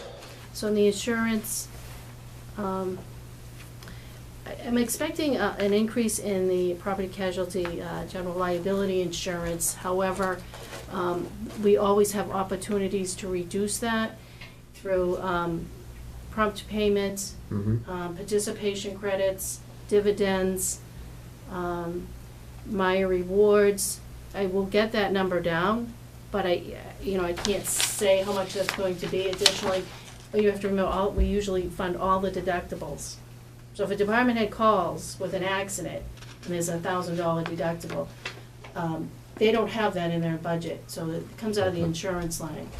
This also covers, I said liability, but general liability, law enforcement liability, police and fire accident policy, which is separate from workers' comp.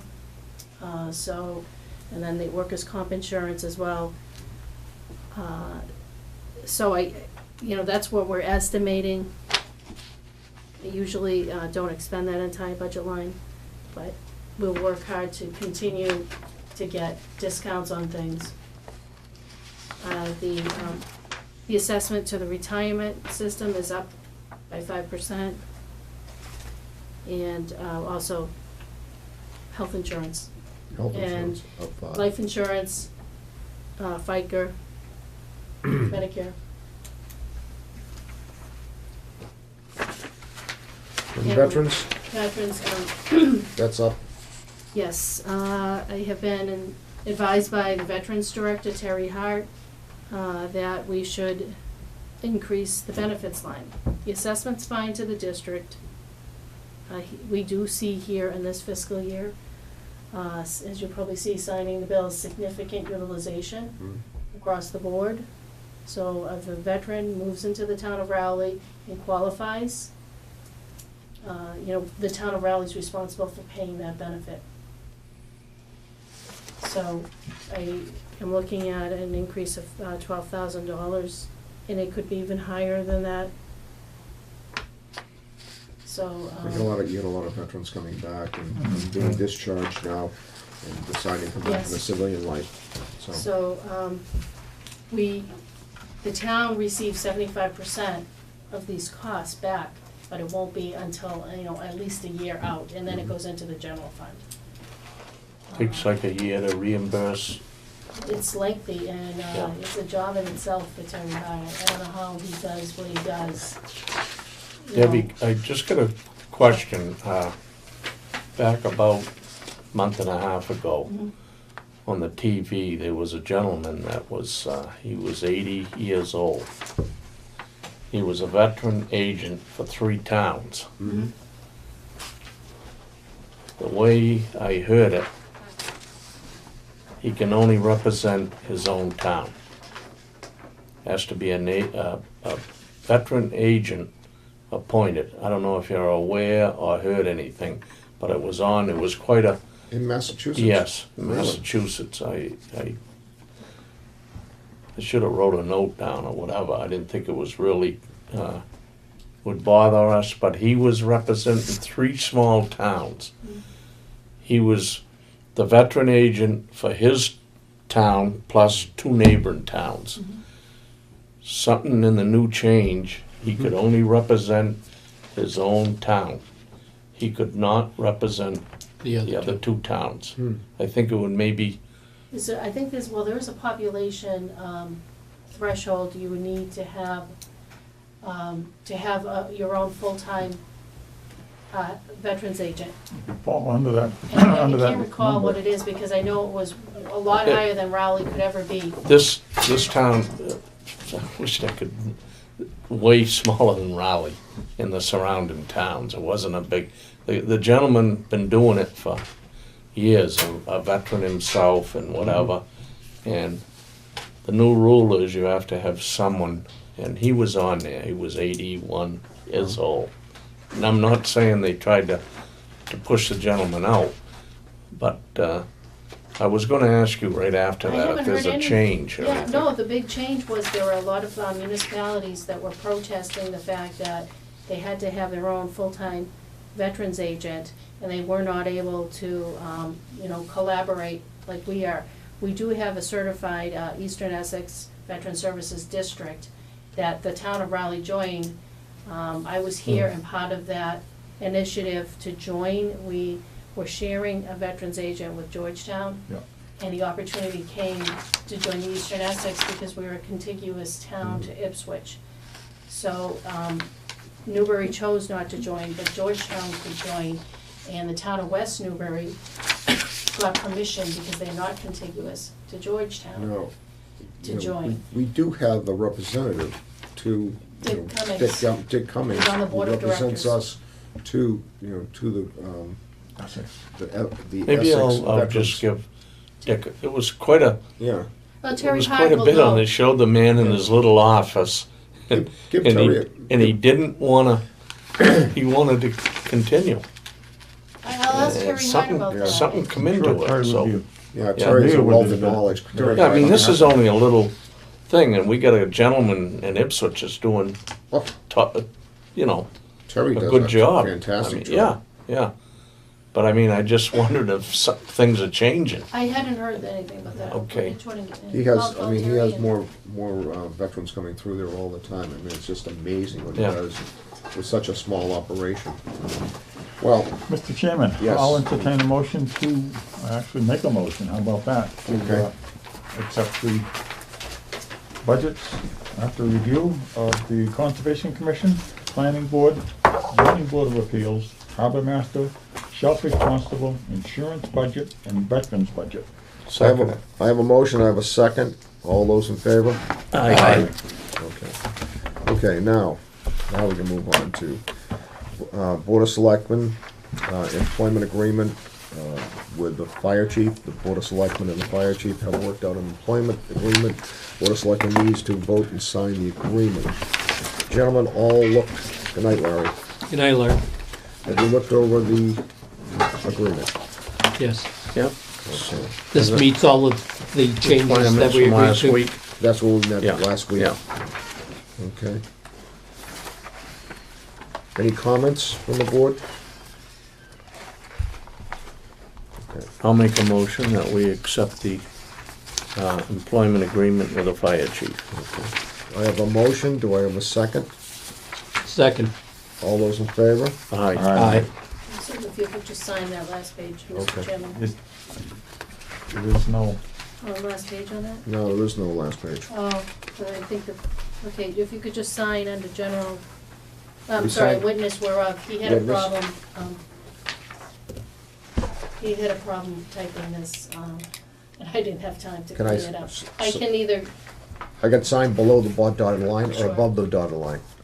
Yeah, maybe- Either one. Yeah, can you give us a clean copy, we can sign it afterwards? I didn't have time to work it, he had a formatting problem. Yeah.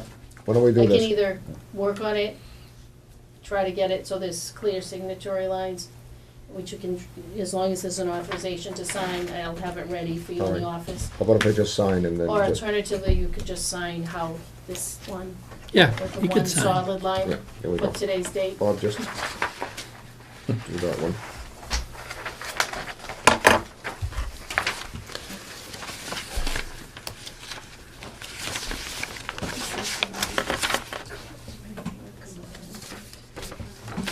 Sorry, Bill, to keep this a late one tonight.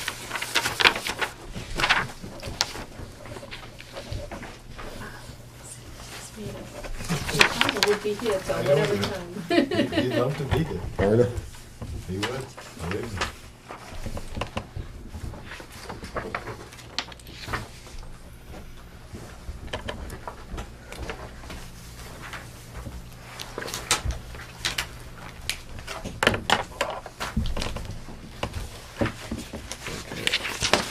Joe?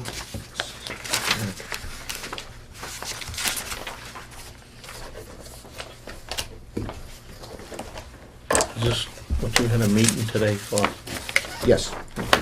I don't know. Yeah, Nothing you about you have to that. abstain from that. No, yep. Okay. Fire chief, we did the other night. Yeah, we did the other Okay, night, that yep. was- Thank you. Okay, moving on, the Board of, employment agreement with the police chief. Board of Selectmen and the police chief have worked out a success or employment agreement. The Board of Selectmen needs to vote and sign the agreement. Gentlemen, have you looked over the agreement? Yes. Any comments? Again, this meets all of what we agreed to. I'll make that motion that we accept the employment. Nothing changed from this morning, right? Nothing. No, it's the same that we agreed to this morning. I have a motion. Do I have a second? Second. All those in favor? All right. Aye. Aye. I abstain, I wasn't here.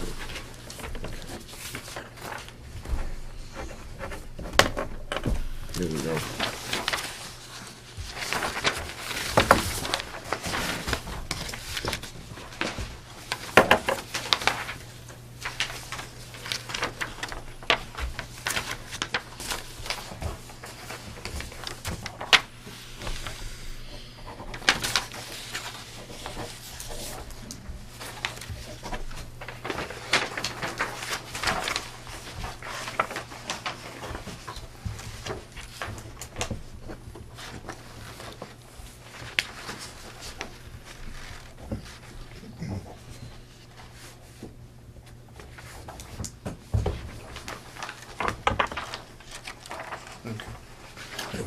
Joe?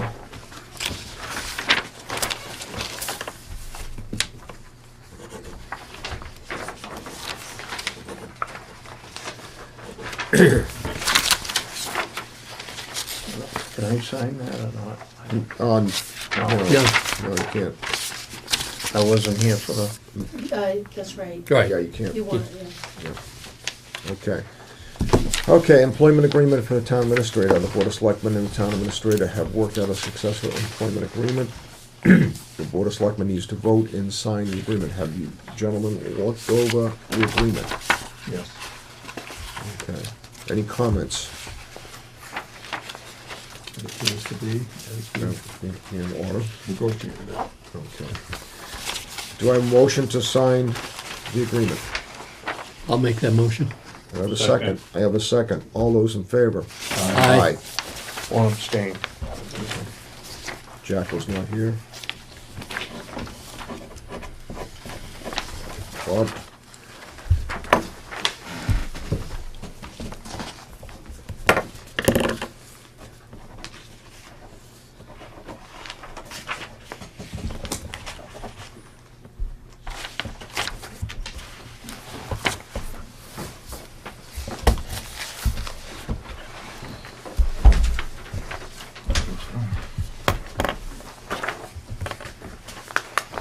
Is it breakfast time yet? Bill, can you get Mr. Moderator, we only go to 11 o'clock. sports, can you get the Bruins win tonight? Get it on there. Yeah, probably can. My younger days, I'd be having waffles, Let's find bacon, out. and eggs Mm. at this time. Bill, plug it in. Joe, there you go. Did they lose, what, 2 in a row? Come on.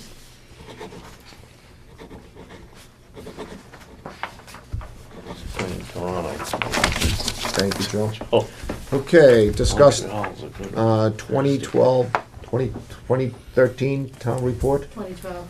2012, I'm sorry, 2012 town report. Staff is working on the 2012 town report. Debbie will have a draft of the for the selectmen's report ready for the next Monday meeting. Okay, that's it.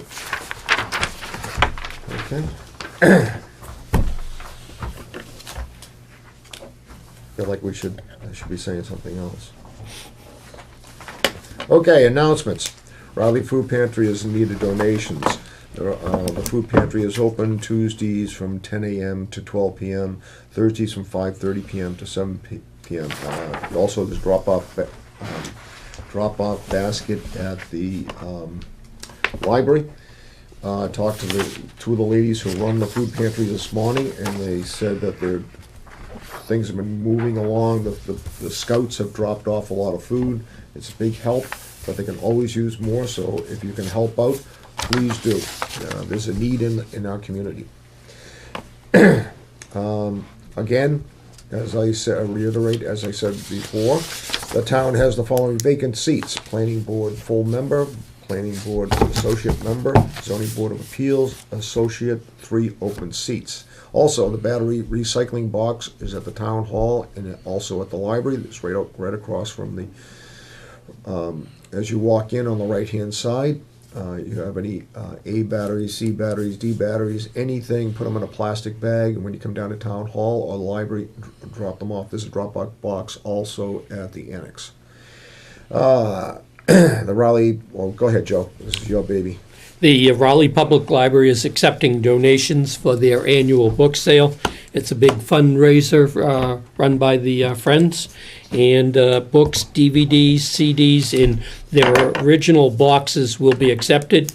No textbooks, encyclopedias, digests, or magazines. The Raleigh Public Library annual books and bake sale will be held on Saturday, May 4th from 9 a.m. to 3 p.m. and Sunday, May 5th, 11 a.m. to 2 p.m. Thank you, Joe. Okay, I call for a motion to go into executive session for the purpose of conducting contract negotiation with non-union personnel, because an open session may have detrimental effect on the negotiating purpose of the town, and not to return to open session. Ask for a member to make a motion. I'll make that motion. I have a motion. Do I have a second? Second. I have a second. All those in favor of the roll call vote. Jack Cook. Hi, Joe Perry. Aye, Robert Snow. I wrote Mary. I Stu Delville. Good night, everyone, and we'll see you next week. Thank you.